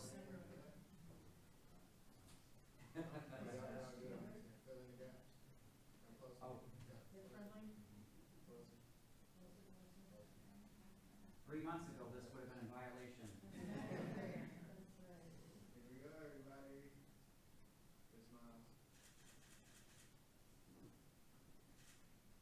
Thank you. Please come up with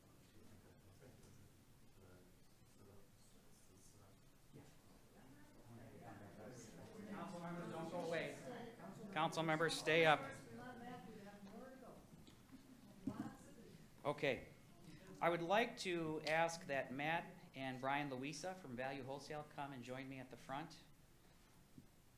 These gentlemen are heroes. They donated face shields to Oak Park Public Safety during the March and April timeframe. And again, harken back to what was going on, we could not get our hands on these, so these gentlemen stepped up and saved us and our public safety officers. Thank you so much.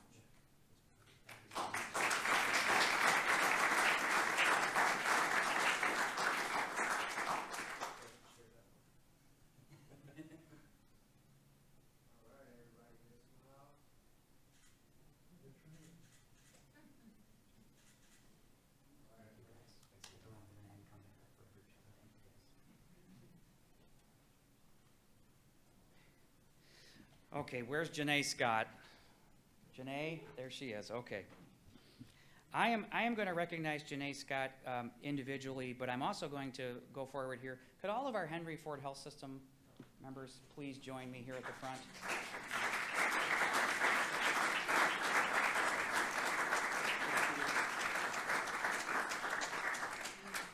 Where do I start, Janae? So, Janae Scott, in Henry Ford Health System. We have Tyler Prentice and John Zerbos as well. So Janae and her team there and these individuals stepped up in 2 ways during this whole thing. One was, in the very beginning, they said, hey, how about a testing facility? And the superintendent of our Oak Park district is here, and we both took advantage of this. We said, well, absolutely. Okay, then fast forward, I don't know how many months later, and Janae calls and says, hey, how about a vaccination clinic? And now remember, go back in time warp here. This was when nobody could get vaccinated. So here we were saying to our residents, come on in and we'll take your name down and we'll get you in. By the way, Janae also happens to be an Oak Park resident.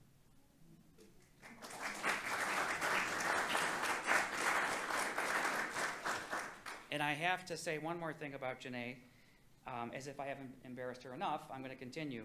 I said to her later on, after the clinic had been open, and it's still open every 3 weeks. Okay, and that's, we don't have an end date yet, right? Okay, so you can still sign up by going to oakparkmi.gov. There we go. Okay. oakparkmi.gov. Walk-ins is still available if you still want to get vaccinated. But I said to Janae towards the end of this, I said, do you realize that because you reached out, because you put your best foot forward, you have literally saved people's lives. And you should have seen the look on her face like, oh, you know what? Literally saved people's lives.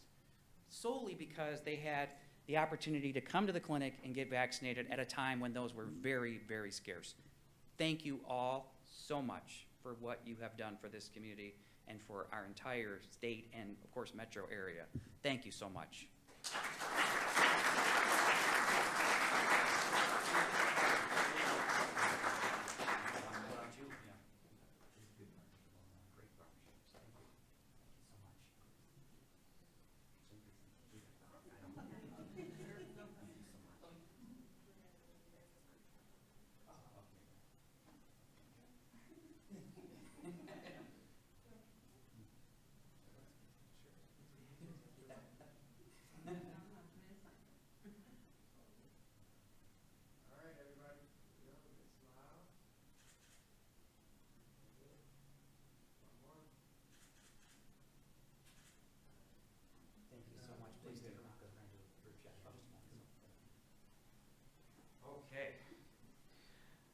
I'm also going to be talking about my older brother here tonight. And he's not here, he lives far away, but my older brother is the president and CEO of a company in the west side of Michigan. And during the time when, PPE and hand sanitizer was scarce, he sent how many barrels of hand sanitizer to the city to disperse? How much was it? 50 gallons, okay. So I think we're still using this now. But I wanted to acknowledge him, even though he's not here and he is my big brother. I have to say thank you to him. And his company is Advanced Chemical Concepts. I would also like to take this opportunity to acknowledge our great relationship and partnership with our Oak Park Public School District. And we have our superintendent of Oak Park here, Dr. Jamie Hitchcock is here. And the partnership that we have with the school district, there's primarily because they're right across, the high school's right across the street, is really amazing. And it has led to so many breakthroughs. We're sharing space for our farmers market now and other things like this. But there was a point when, here again, we were sort of like, lifeline, we need your help, and vice versa. And I just want to thank you for the incredible partnership, not just with the testing and the vaccination clinic, but also with the weekly food drive for all the support that you've given us. Thank you so much.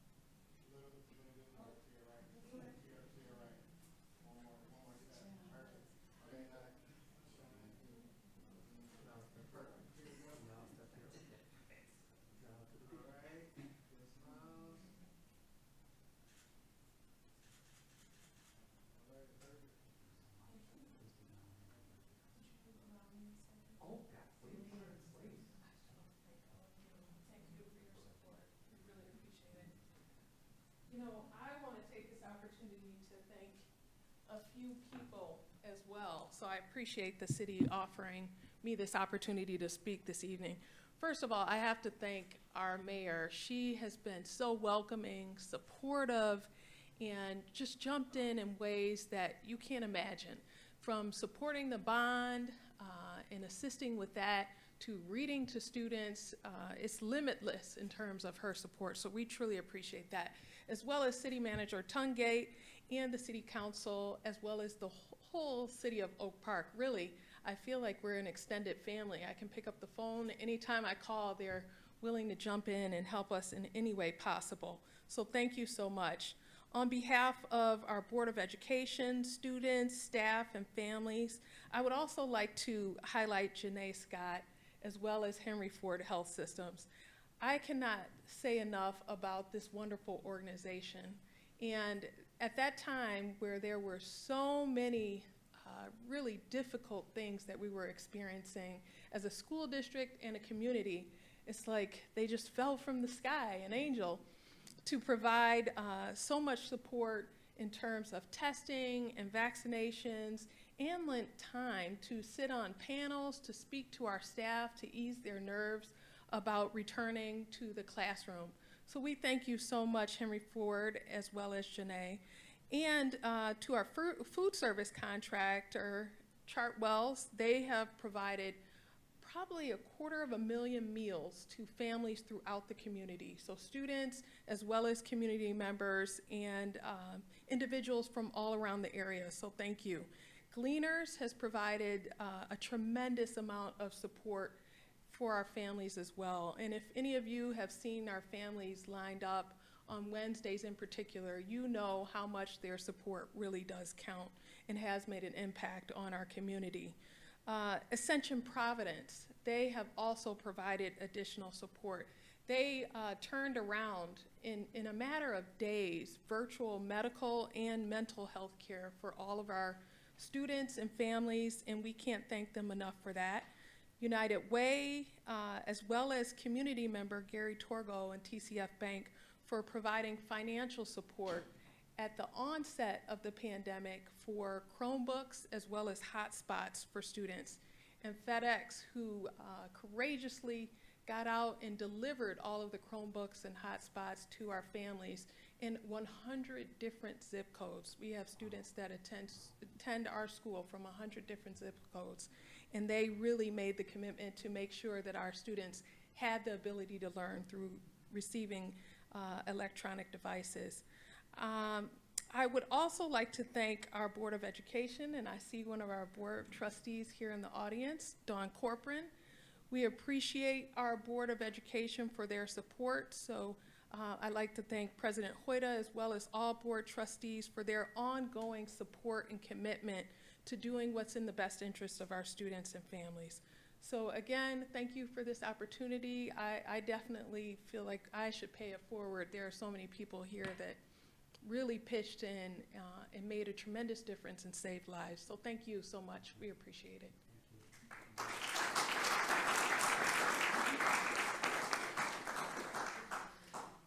So I would like to ask the members of Forgotten Harvest to join me in the front, please.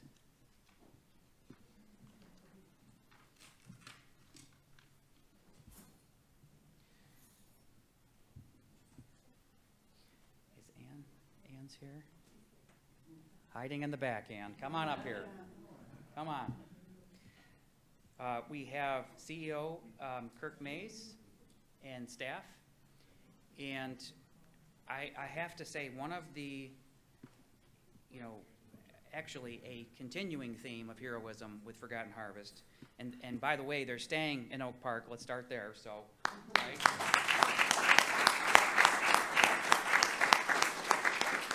They're building their new headquarters on 8 Mile Road. It's currently under construction. If you've wondered what that building going up is, here you are.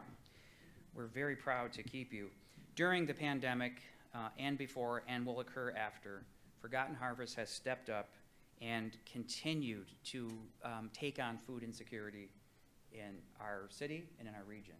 And especially during the pandemic. I mean, we saw the lines of people waiting to access the food lines here. And I believe we're continuing to do that. For how long are we doing that here at the community center? Forevermore, if we can, okay, deal. And I think that the need, the continuing need, especially during the pandemic, that you folks meet and exceed on a daily basis is unrivaled. It is just, it's awe-inspiring, the way that you help our community and others in the metropolitan area. So I want to thank you. You are all our heroes. Thank you so much for what you've done throughout. And we have plaques for you. Did you want to say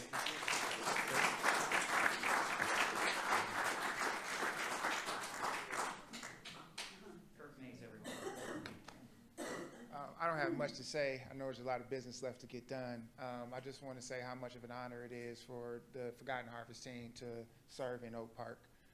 We realize 100% that we're one part of a machine that has to work for people. And we also realize we're only one small part of it at the end of the day. It's been a pleasure to step up in a time like this and add value to our community. Today, I'm a hero representative. The team that's here really represents the on-the-ground, everyday force that made it happen for us. Just a small part of what made it happen for us. You know, it's easy for us to pick on each other when things are going well. But when everybody's afraid, when nobody really has to get up and do anything because we got the permission to step back into our own little holes and be afraid. There are people who stepped up and left out their beds and left their families and put their grieving to the side to come and do their job for our community. And I just want to say it's an honor to be here to not only be a representative of these incredible people in our team, but also just to recognize that it took a lot for all of us to be able to just do our part in an unconventional time. So I just want to say thank you to everyone. Thank you to City Council. Thank you, Mayor, to your leadership for allowing us to be who we are and to be the full Forgotten Harvest that we're trying to be. We're just trying to be the best Forgotten Harvest we can be for our community, and we're getting there every day. Thank you again.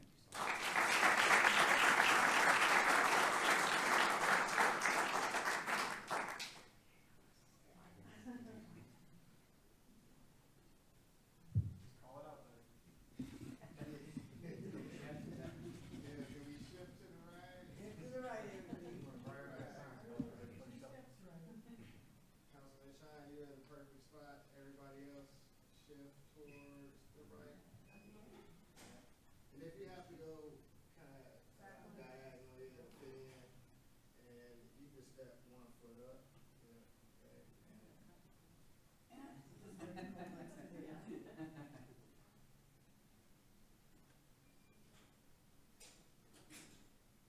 Let's close the gap. Yep, come on to the left. There you go. All right. Kirk, are you fine right there? Great. There we go, everybody. Let's smile. Hold that. Hold that.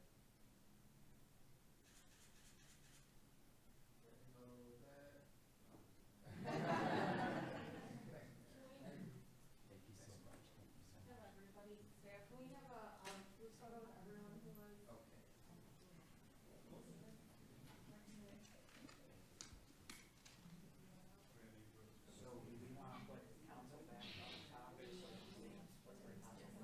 So council members, if you could go back up top and stand behind them.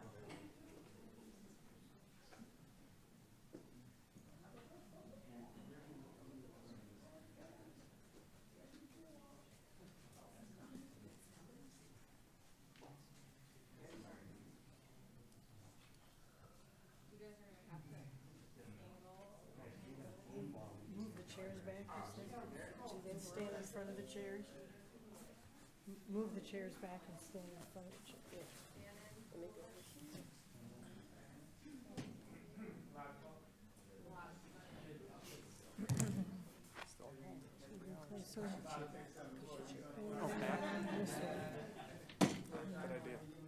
Come down this way a little bit, as I'm looking over there. Center ourselves on the. Yeah. Center yourselves with the logo. So keep Yeah. coming. Councilmember Edgar, you should be centered in the logo. I'm going further away. Oh, yeah, okay. Yeah, from according to that, I think.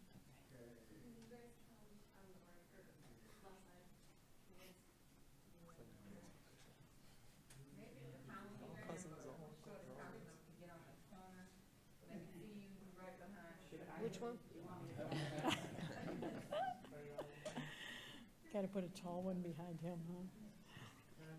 That's it. You here. Yeah.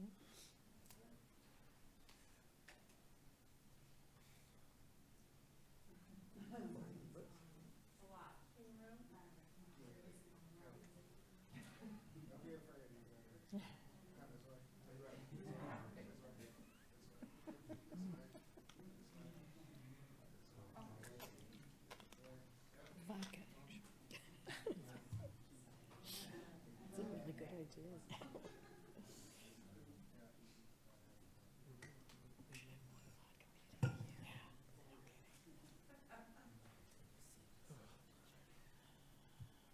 Much better.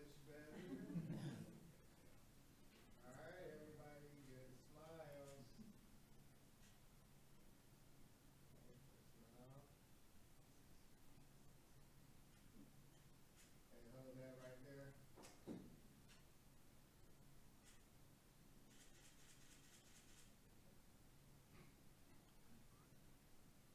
Great.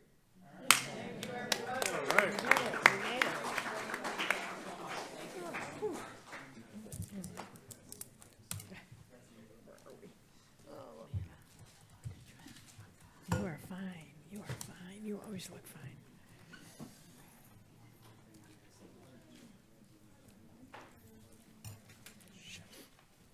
Yep, it's up to 379.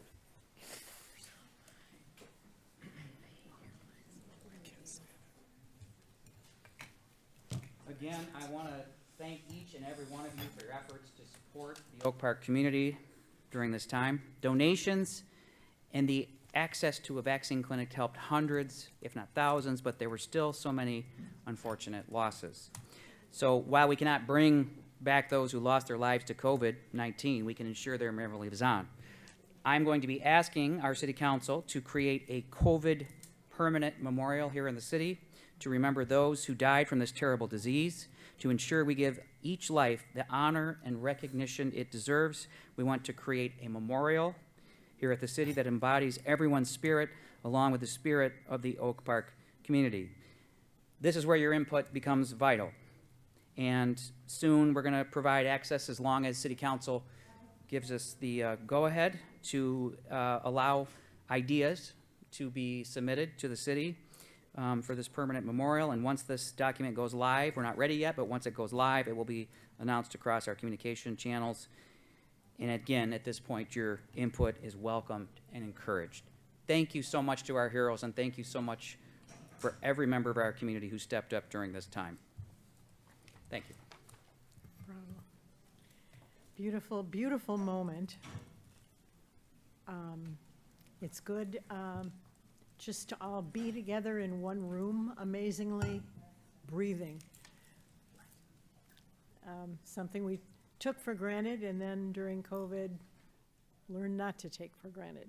It's good to be back, and I hope that everyone who has not yet been vaccinated will consider doing that to stay safe. When I met with Congresswoman Brenda Lawrence, that was her prime focus, is getting the rest of us vaccinated. Mayor Duggan had done a wonderful job in Detroit making vaccines available, but I was shocked to learn that the total number vaccinated in Oak Park is 30% of the residents, and I had hoped it was going to be higher. And I don't have a number for Oak Park, but I know that there's more to be done, and we can do it.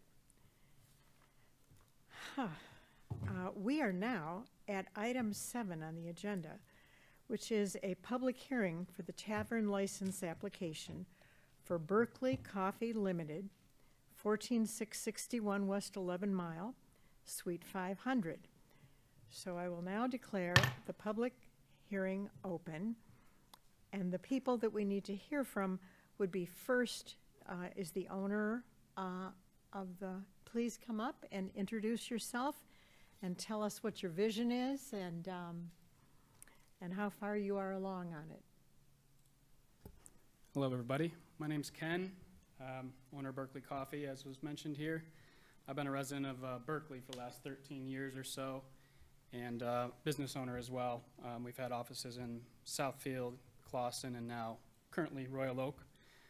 I'm kind of trying to settle my time out of that company and transition to a new lifestyle that's more locally oriented, hence Berkeley Coffee. This is a coffee shop and roastery at the core. I've been a home roaster for a number of years, and I'm stepping it up now. But it's also a really progressive place in that we're going to have a non-alcoholic bar. I'm not sure if you guys have heard much about this trend that's going on, but it's more movement than a trend, really. Kind of an underserved population of people who are interested in a different night scene. I'm not averse to alcohol, like it plenty myself, to be honest. But I do desire some balance. So coffee shop and bars in general is a common trend these days that is growing, I think. It's a logical combination, morning and night. Non-alcoholic bars, not so common. It's a gray area as well, so getting a tavern license to serve non-alcoholic beverages, it's a bit odd, but it's necessary for logistical reasons primarily. The distribution channels for a lot of these products that I need to serve are through traditionally alcoholic providers. In order to buy from them, they can't sell to me, or they won't sell to me, unless I'm a licensee. It also gives me some comfort having a license in case anybody is just uncomfortable in general that I'm serving mocktails or sober beverages or whatever you want to call them. Non-alcoholic beer, wine, cocktails. That's what we're going to be. It's a bar. We also have live music events. I hope that it's going to become a community fixture in general. I've been traveling for a number of years. I've been able to experience a lot of different coffee, bars, what have you around the world. So I'm looking forward to bringing some of what I've seen and experienced back here. I live right on 11 Mile, and already people are asking me questions about, why is it called Berkeley Coffee here in Oak Park? That's true. It started in my garage in Berkeley. That's why. I'm going to make some T-shirts that joke about the fact. I'll make some coffee blends that are Berkeley Oak Park blend or 11 Mile blend, something like that. Yeah. Yeah, so I'm more than happy to answer any questions about what I'm doing, what my background is, anything. I'm good at math. If you got any. So what business were you in before this? I'm still a 3% owner of a software development company. About a year ago, I was 20% or about that.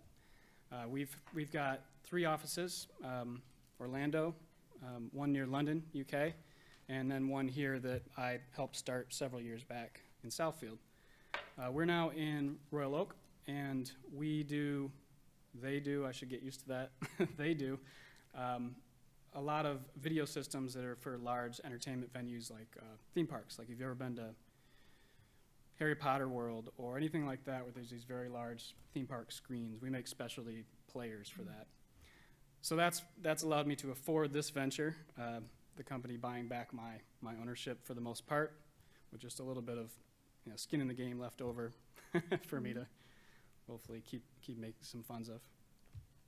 Very nice. I was going to say, you get my vote if you can think of a way to put Oak Park in one of your drinks or on your menu somewhere, but I think the T-shirts and the Oak Park Berkeley blend is going to do it for me. I'm really excited because Berkeley's a great community. Oak Park has such a variety of people. I'm really excited to see who comes through the door. Yeah, hope so. It'll be Any nice. other questions about what we're doing, why? Sure.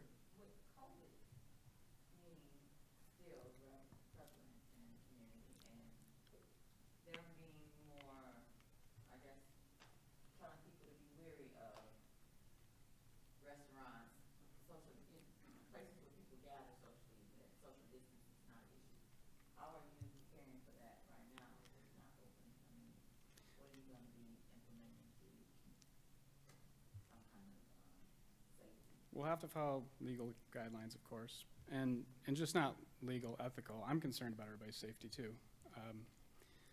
We're going to have a vaccinated policy. If you're vaccinated, no mask is okay. I think it's a changing field, so it's hard to say, especially with the way things may revert here with the variations that are happening. So I think it's a moving target, but definitely on my radar since the beginning. It was a risk to start investing in a building. A lot of investment when not knowing when it's time to open, will I be able to have people in the door? So I'm very aware and very cautious. We'll have limited occupancy if need be.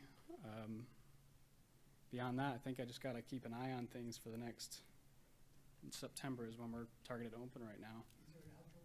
Might I ask you what your timeline for opening? When can I first come in and get my cup of coffee? The public goal is the 1st of September, but if you really want coffee, just give me a call and I'll drop off a bag. Anyone on council have a question? Yes, ma'am. A mocktail? That's a touchy subject because mocktail makes it sound like it's a lesser drink or a copy. So I'm really interested in seeing a kind of a sea change in the way people look at beverages and nighttime entertainment in general, or daytime for that matter. It's always boggled my mind that so many adult beverages have to be alcohol. It's just kind of unfair. They kind of own the situation. You should have a look online, the products that are coming out in non-alcoholic beer even, non-alcoholic wines, spirits. It's pretty exciting. There's so many, like, I was in New York last week doing some market research, essentially. There are full non-alcoholic bars there. There are several bars that have grown really recently because of dry January. I don't know if you heard of that. That was a big push. A lot of the high-end cocktail bars have several non-alcoholic options right now that are not just some fruit and some mint, maybe some ginger beer thrown together. That's what I think of as a mocktail traditionally is we need something for that guy or that girl who's there who needs something. It's different now. There's actually a growing population of people who want a very well put together drink and a thoughtful drink that's not just something for that lady who's here. So you allow children to come in though, right? Even though it looks like it's a bar and you sell alcohol. That is something I want to be careful of too. I don't want to be a training bar or a, you know, candy cigarettes type. Training cigarettes type situation. A lot of the drinks on the menu are going to be 21 and older, whether it's legally necessary or not. Anything that would truly be a mocktail, so something that says rum or says vodka alternative even, or non-alcoholic beers legally, I can't furnish to anyone who's a minor. I'm going to take those things very seriously because I don't want to get that reputation. I don't want to be the kid bar. It is all ages. I think there'll be certain evenings, maybe we have special nights that are 21 and older, or music events that are, you know, whether it's because we think it's appropriate only for adults or because the musician or performer has required it in order to perform there. There may be certain situations where it's definitely 21 or 18 plus, but in general, we want to be a family-friendly place. I think it's a bad stigma that the word bar or nightlife in general has to be so adult. But it's a careful line to walk, for sure, and I'm going to walk it carefully. City Manager Tunge. So, thank you, by the way. Thank you for doing business in our city. I want to clarify something. So as we looked at your application for a tavern license, you're not serving alcoholic beverages. You're serving non-alcoholic beverages, but because there is a little bit of alcohol in non-alcoholic beverages, the statute requires you to get a tavern license, correct? I can legally serve everything without a tavern license because it's all legally non-alcoholic, less than 0.5% ethanol content. Problem is, I can't buy a lot of these products without a tavern license. Right, right. So it's an odd transition time, I think, right now. It may change in the future, we'll see, but. Thank you. Yeah. It's exciting to have something new in the city. It is. It's Thank you. progressive, and it's kind of fun to be part of a pioneering thing. Yeah. Thank you so much. Anybody from the city want to ask a question? Yeah, in the back. Mr. Sherman.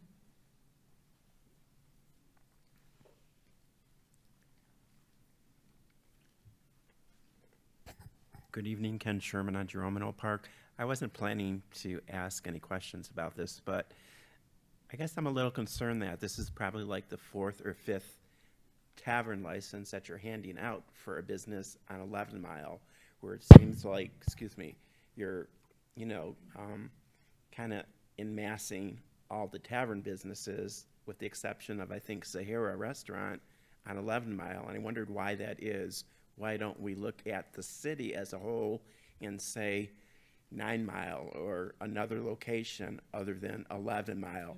Because this adds to, you talked previously about having a special cup night for, you know, that part of the city. So this adds another business, not that I'm opposed to, you know, a new business. But I just wondered why 11 Mile, since there's like, you know, places that are already open and about to open, you know, within a store or two of one another. It doesn't really make a lot of sense. Makes an exciting area. Makes for an exciting area that's going to attract people. The other thing is we're working on 9 Mile on the east side. Then we're working on so things are coming on 9 Mile Road, Primo is probably going to wind up being something that might interest you on 9 Mile. And that will attract other businesses to 9 Mile. It kind of reminds me of having public storage companies in mass in the city, you know, that you are just putting, you know, one particular type of business in one part of the city, which, you know, from a business development perspective, you know, I don't really see why it needs to be within a store or two of other businesses that are, you know, have a tavern license. And what's to prevent this business, since he has a tavern license, from going from what he's going to open up to serving hard liquor and beer? He doesn't have to come before you if he's already been granted a tavern license. And you only have a limited number of tavern licenses for a city, I believe, that you can give out, correct? Yes, there are a limited amount, and I believe at last count we have around 20 or so still available. I wanted to just respond to something you mentioned about 11 Mile Road. So we're happy as can be that 11 Mile Road is being developed. It's fantastic for the city. But we don't engineer, we don't say to private business owners who are going to open up in our city, hey, you have to open up here. I understand They that. tell us where they want to open up. Our objective is very simple, which is we want to make sure that every commercial property in the city is serving a useful purpose and generating foot traffic, as we're seeing on 11 Mile, of course. But I guess as a resident, I'm looking at the big picture, thinking, well, how come there's not such a similar place by me? I live closer to Oak Park Boulevard, 9 or 10 Mile, and what's there? You just be patient. We're Okay. working on it Well, at all times. yeah. Thank you so much.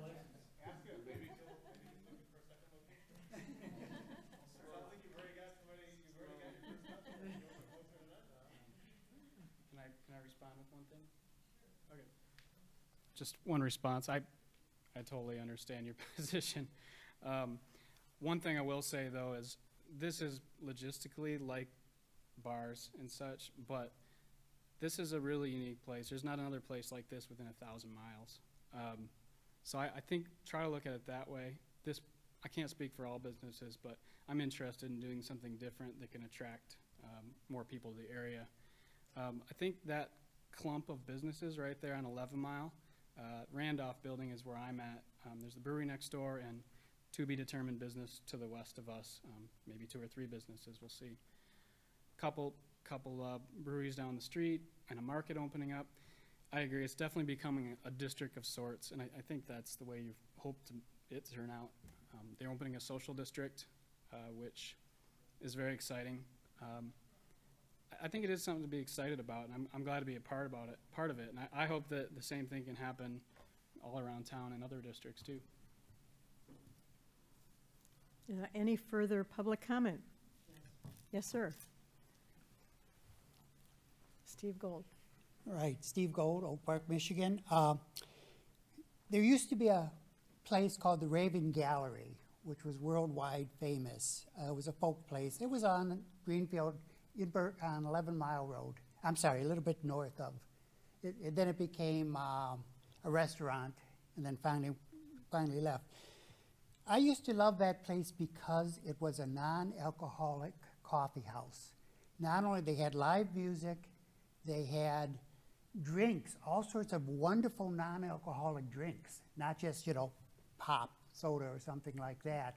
So I'm really excited by what you're talking about, and all I can say is, from my point of view, welcome. I'm looking forward to it. Amen. Thank you. Yeah. Thanks, appreciate that. To your point, our menu I think you'll find really interesting because it's coffee at the core. And coffee is local, but it's also very globally oriented, focused on the origins and the quality of life of the farmers where the stuff came from. We're doing a cacao menu after that, which is not something anybody else does either, so specializing in cacaos from around the world. And then there's going to be a water section that focuses on appreciation of water. Kind of the opposite of a bar. So that's it from me. Unless any other- Sounds fascinating. And one more, a public comment. If you come up to the mic and give us your name, thank you.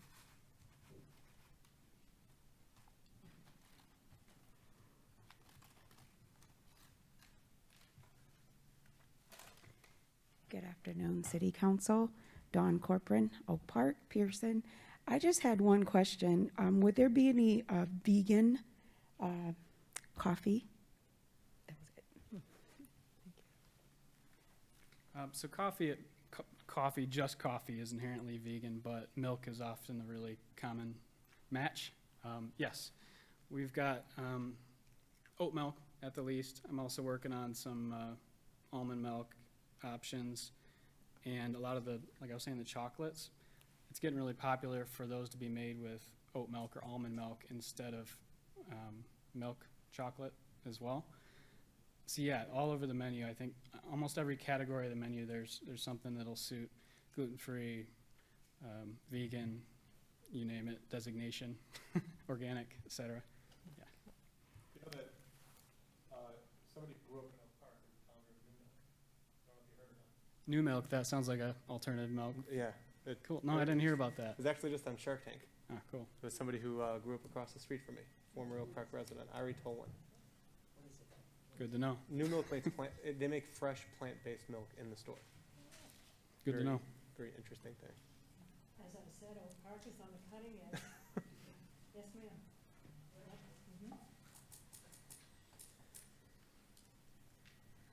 Good evening, City Council. My name is Wanjiro Mushini, City of Oak Park. What employment opportunities is your new venture bringing to the community? And especially for the young people? So like I said, one thing I am doing is trying to hire older people. Coffee shops traditionally, I think, will do a lot of part-time and a lot of high school, college age I can probably work with. But given the bar nature, I'm trying to stay 18 plus, ideally 21 plus, but you know, we'll see who comes through the door for a job.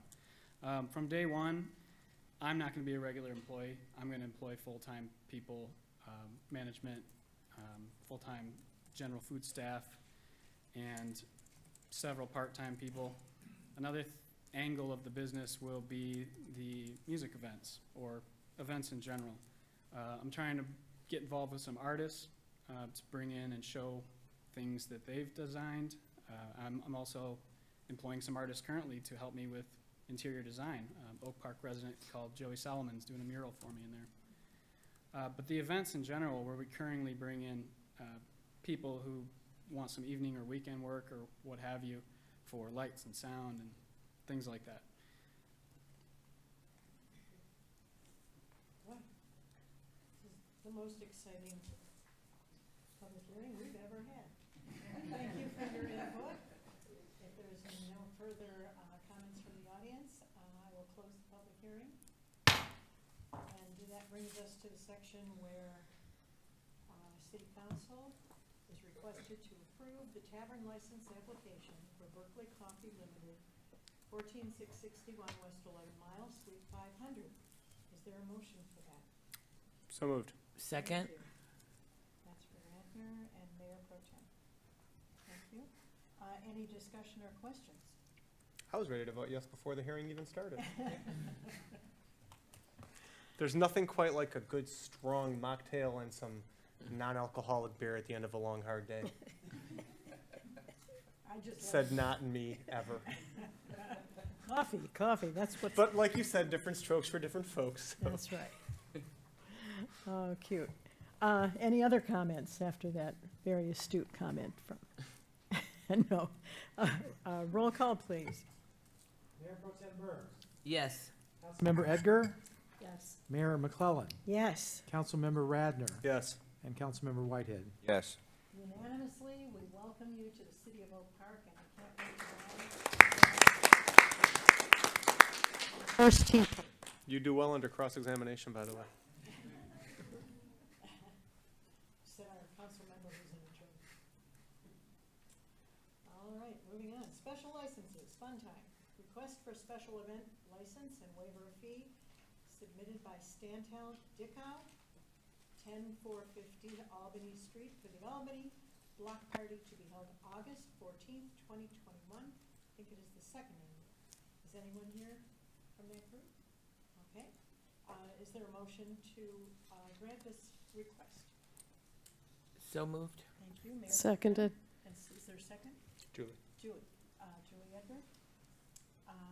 All those in favor, please say aye. Aye. Aye. Any opposed? Motion carried. Request for a special event license and submitted by Dog and Pony Show Brewing, 14661 West 11 Mile, Suite 200, for the Berkeley Dad's Club Cornhole Tournament to be held August 15th, 2021. Is there a motion to approve the request? So moved. Second. Mayor Pro Tem and Councilmember, Whatever. whatever. Radner, I keep wanting to call him Solomon. It just won't come out.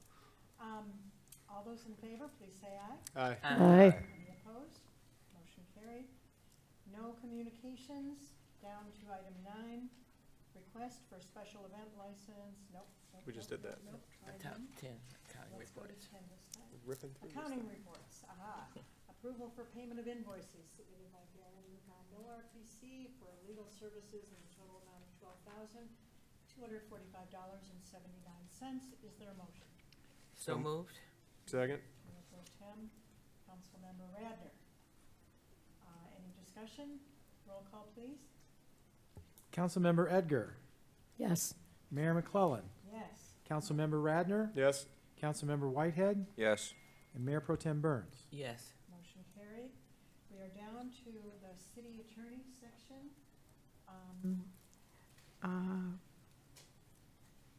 Take it away. Thank you, Madam Mayor. On June 28th, 2021, the city received an application by Level 3 Communications for a Metro Act permit in the city of Oak Park for access to and ongoing use of public rights-of-way within the city for the purpose of maintaining infrastructure to provide a full range of local and long-distance video, voice, data, and IP services over telecommunications facilities. Level 3 Communications submitted this application and proposed permit, along with the required $500 one-time application fee. The applicable statute requires the city to approve or deny access to the permit within 45 days from the date a provider files an application for a permit. The city attorney's office has undertaken a review of the Level 3 Communications submissions to ensure that they meet the statutory requirements of Public Act Number 48 of 2002, as well as the City of Oak Park Code of Ordinances, Chapter 71 regarding telecommunications services. The application states that Level 3 Communications will install and maintain fiber optic cables throughout the use of existing conduit systems where available and through construction of new conduit systems when necessary. Underground conduits will be placed in the public right-of-way. Level 3 communications facilities will be installed in locations as identified in the route map attached to the application. The Department of Technical and Planning has reviewed the route map and notes that prior to construction, detailed plans will have to be submitted for right-of-way approval. Level 3 communications will be required to present a certificate of insurance covering the proposed work, which names the city as an additional insured as required by state law and local ordinance. The permit is requested for a term of 15 years. However, the city ordinance allows only a term of 5 years, which is consistent with state law. As the documents submitted by Level 3 Communications comply with the statutory requirements, the city attorney recommends approval of their application for a 5-year permit, conditioned upon submission of the required proof of insurance. The attached proposed resolution approving the application along with a copy of the application is enclosed in your council packets for tonight's meeting. Thank you. So we are ready for a resolution approving Metro Act permit application submitted by Level 3 Communications Limited. Is there a motion? So moved. Okay. Radner, in a second. Second. Thank you. Mayor Pro Tem Burns. I have a couple of questions. They said something about underground. Is this going underground? Are we digging up grass or concrete to do this? They are using existing easements where lines already exist, so they're going to be using existing spaces and or replacing existing cables. So it's possible, but they're not doing it. It's possible they will need to lay new cables, but they are going to be using existing easements. Okay. Any other questions? Yes, ma'am.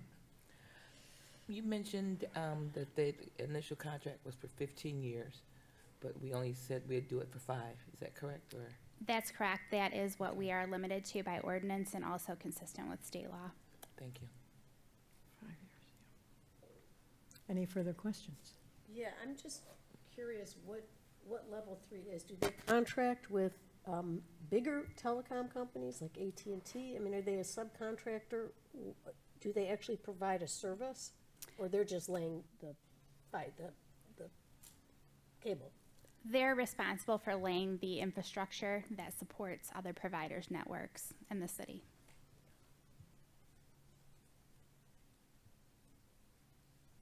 Are we ready to vote? Yes. Roll call, please.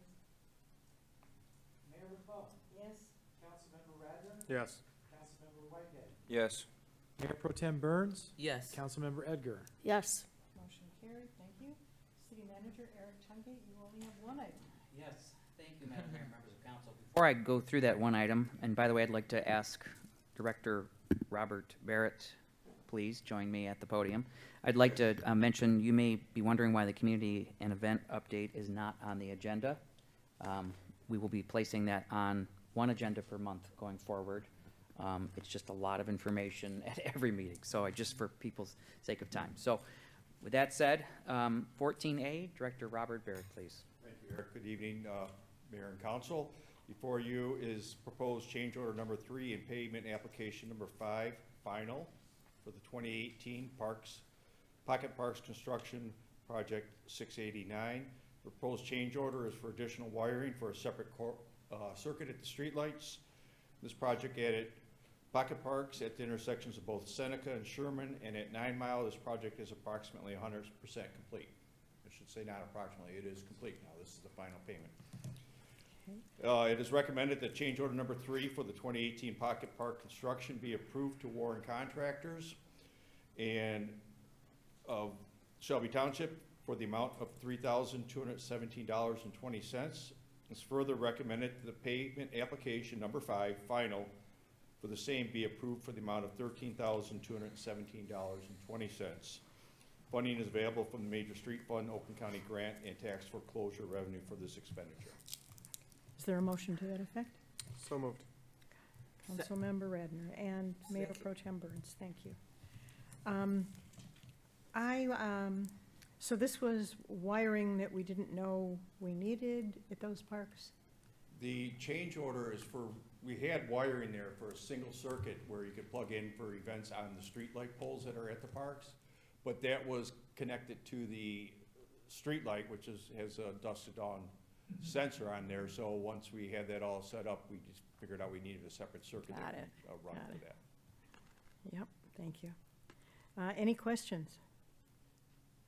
Nope, ready for roll call vote, please. Councilmember Radner. Yes. Councilmember Wendell. Yes. Mayor Pro Tem Burns. Yes. Councilmember Edgar. Yes. And Mayor McClellan. Yes. Motion passes, and thank you, City Manager and Director Barrett. Madam Mayor, members of council, that completes the city manager's report for this evening. I just want to say one more reminder, which is we had a water and sewer utility bill town hall this evening, right prior to the regular council meeting. We're going to also have our next one on August, I think, 16th at 5:30 right here in this room. There will be a link set up for the one we had tonight. If you missed it and you want to see it, please go to our website, and I know our other communication channels will have it as well. Thank you very much. Thank you, great job. It was a difficult, complex subject that caring, competent, knowledgeable people presented reasonably so that we could understand it. It was a beautifully done job. Call to the audience. Please give us your name and address and limit your comments to 3 minutes.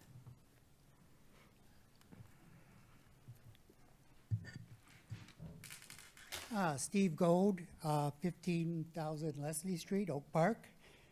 Couple quick things. I'm sorry that our Forgotten Harvest and school superintendent left, because I wanted to point out that Forgotten Harvest was founded in Oak Park by Nancy Fishman, who was one of my classmates from Oak Park High School. And that's, it would have been, we should be extra proud of Forgotten Harvest. It was an Oak Parker who founded them, and a graduate of Oak Park High School. Next, I would like to make a request that we broadcast the special council sessions. We broadcast the city council sessions, and I can watch them later on and replay or not, but when there is a special session for a city council that takes place before, it is not broadcast, it is not recorded. So I would like to ask that you consider changing that policy now.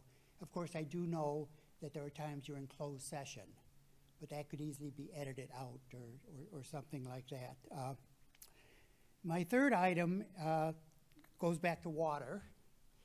For the least 15 years, I've been using the ACH payment system, where I gave them 15 years ago, I gave them a blank check, and every quarter I get the payment. I never worry about processing charges, lost in the mail, or anything else like that. But I don't think we've really changed our procedure for setting it up. I'm hearing this from residents on social media, and they're saying, well, why do I need to send them a check to set this up, or why do I need to go to City Hall, or something like that? So I think I'd like us to take a look at that process and simplify it, because even the IRS no longer requires that you provide them a deposit slip or anything else to set up ACH deposits or withdrawals from them. Same thing for the state of Michigan. So I would like to request that we take a look at that process and see what we can do to simplify it, because so many people complain about the payments, missing them online. The payment fee for credit cards, the fact it gets lost. If you have your bank set up for automatic bill payment, that's not the same thing. The bank generates a check and mails it. That check can get lost in the mail. It can be delayed, and then you get hit with a late fee. So I really want to encourage automatic clearinghouse, ACH, debits, but let's do whatever we can to make it easier to set it up. And that's all I have. Thank you very much.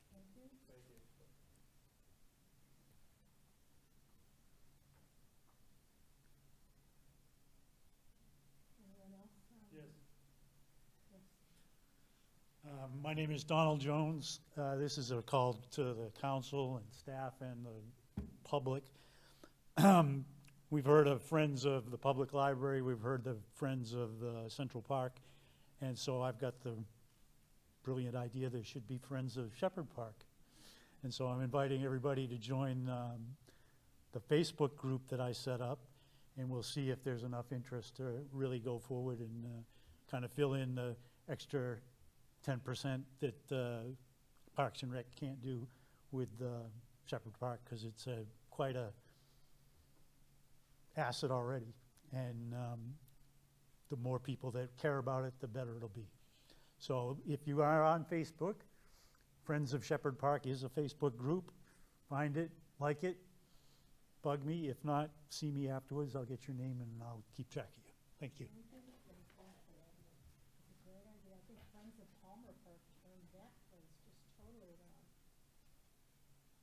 Yep, and up in Beverly, there's one too. Buck.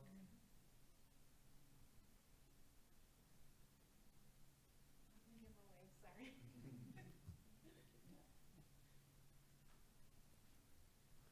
Hi. My name is Shayna Cookhammer. I'm a resident of Oak Park, 24600 Ridgedale. And I wanted to bring to attention that there's been quite a few car accidents on the corner of my street.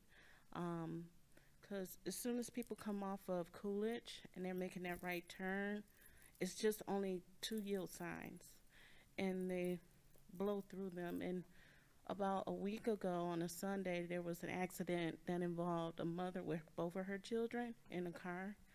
And the son got injured. So I just wanted to bring to your attention that it's been quite a few. Last summer there was one accident, and then my husband's car got hit twice from other cars just coming off of Coolidge and not slowing down. So maybe there could be a speed bump or stop sign implemented or something, because it's starting to become a problem.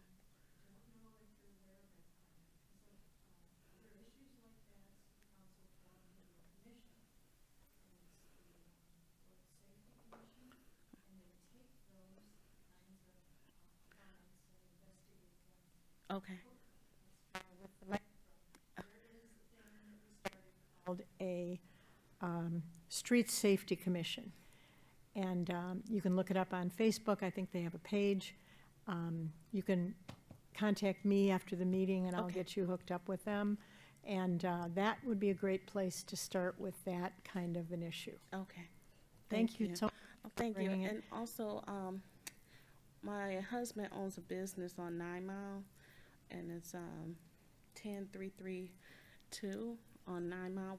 And his garbage, I don't know who to complain to, but we have complained to the garbage for them to pick it up, and they have not been picking it up. They say he was off the list, and then they said he was on the list, and it's been getting missed. It's happened twice. When you're off the mic, talk to that gentleman in the blue tie.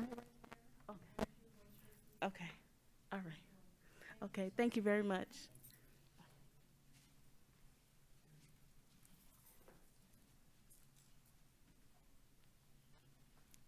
Good evening again. Juan Jerome Musheni, 21941 Whitmore, Oak Park, Michigan.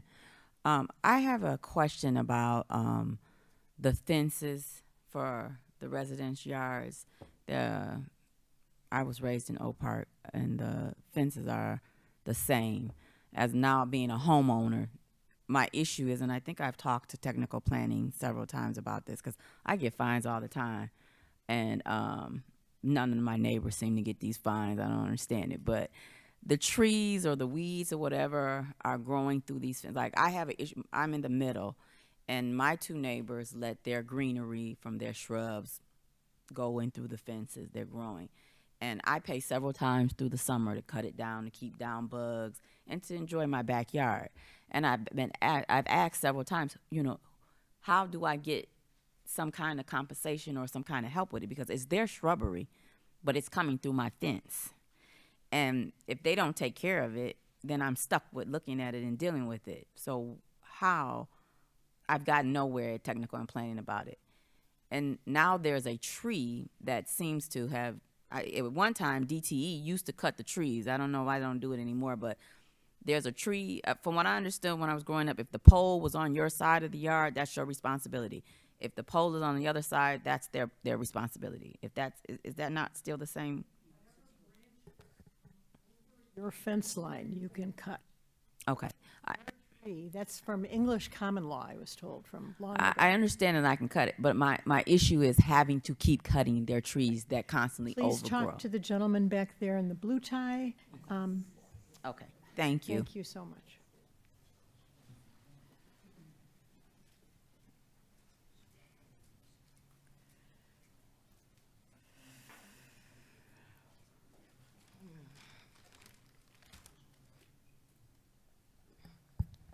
Good evening.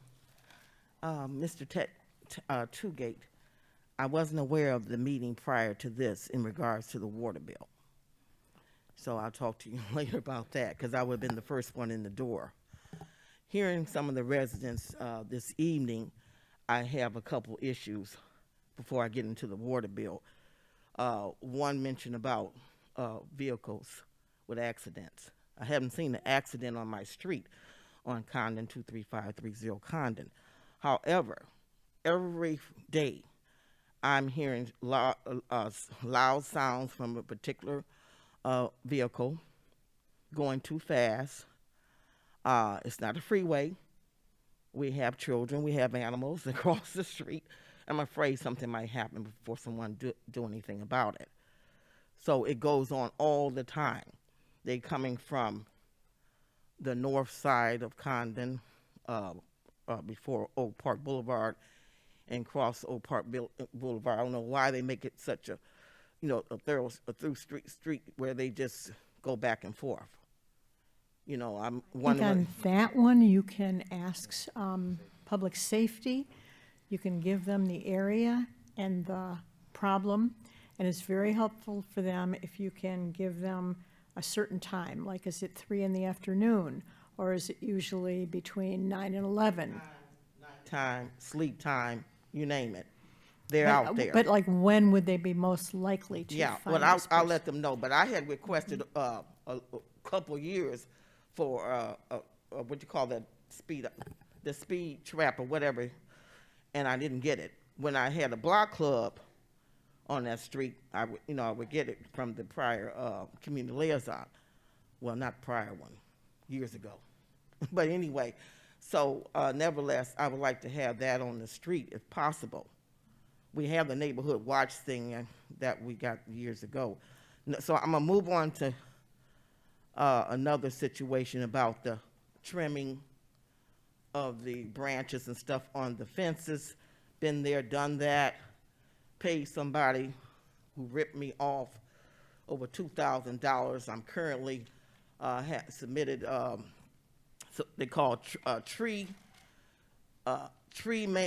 services, and they're located in Sterling Heights. They came over in Oak Park, and I happened to see them on Scotia because they know it possibly be a lot of money for them because all those bushes or whatever.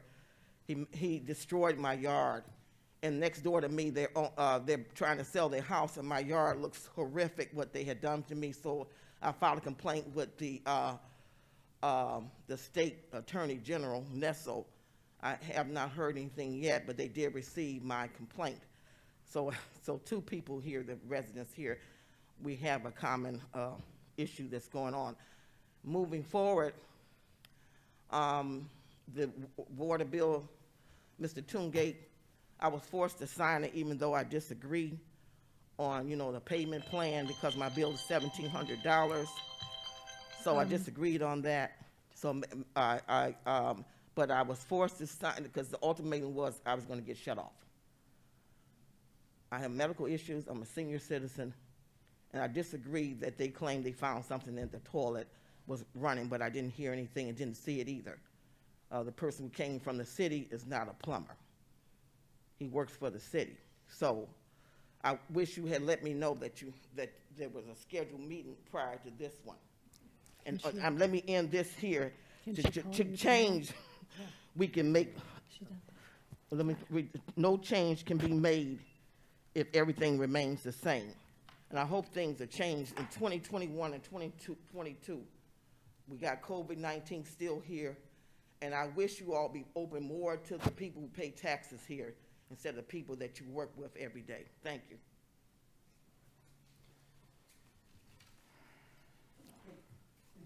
Oh, I got papers too on my yard.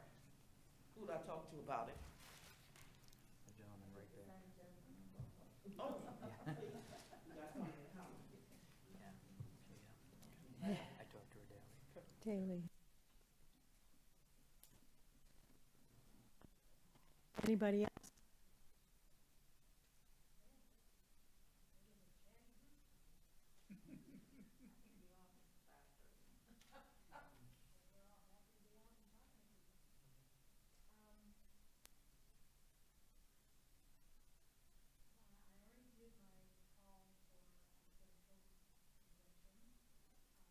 Still go to the city website and make an appointment to do that. Please, now I think we are getting children 12 and older. And I know my daughter-in-law can't wait until it's babies to 12 years old because she's still scared like we were before we got our COVID shots. Anybody that you know, if you can convince them to do it, please do it. It would be a public service and a mitzvah. I'm a member of the Traffic Safety Board. No, try again. Corridor Improvement Board. And we have been so busy. It has been just joyful to come to those meetings. We finally had one in person, and just like tonight, couldn't stop talking. Just what we found was we've got the city divided into districts, and one of them is where the coffee shop is. And a possible name for it is the Water Tower District because it's right by the water tower. And then lots of ideas for the part of 9 Mile that we've been working on. Lots of ideas have been suggested. We want your ideas if you have any. I talked to one resident of Ferndale who said, when we were growing up, if we were going to 9 Mile, we said, we're going to the 9. And I thought, ooh, that's cool. So that's my recommendation. You don't have to use that one. But there are all of these different areas that can use names. So if you're good about that sort of thing, chip in with a name or 6, and we're naming the districts. More than that, we're finishing the 9 Mile district between Coolidge and Ferndale. People said, well, it could be the Parks District. We've got like a trailhead, 2 mini parks, and a linear park coming in. It could be the Parks District. And it's Oak Park. That would make sense too. Or the 9, or whatever exciting is happening. This is almost at its end. We have ordered the playground equipment for this final linear park. And you know how things are now, where orders are delayed and shipping is delayed, and it's hard to get people to install it. So with fingers crossed firmly, we're saying maybe in the fall. That will be completed. And then we're moving on to look at 11 Mile, which we already rezoned and got these wonderful people in who couldn't have come if we didn't rezone. We're also talking about narrowing the street and adding bike lanes and doing all kinds of fun things on 11 Mile. Then down the road, we're looking at Coolidge and 9 Mile. And then not finally, but after that, we're looking at Coolidge, 9 Mile between Coolidge and Greenfield. So this is a fun time to be living in Oak Park because lots is happening, and it's happening now. And the Corridor Improvement Authorities, and we're getting, you know, those cute flags with the sunflowers on them that say Oak Park? We're getting more of those. And the warehouse district, or the water tower district, is going to get its own special kind. So it will be, have its own identity, its own brand. And I cannot believe, having come here to serve 10 years ago, that all of this is happening right now. It is just fun to come to work. Thank you. Mayor Pro Tem? Well, I'm not sure how to follow that, but thank you everyone for coming out. I really appreciate the time that we took to honor our folks, our heroes during the pandemic time. I love for our residents to come out, even if they don't have the best news or the best comments. I still love the interaction and that everyone is getting back and getting involved in coming to the city council meetings. So, thank you. Thank you. Councilmember Radner. Madam Mayor, it's been a long day. I got it. I'm ready to go home and relax with a good, strong mocktail.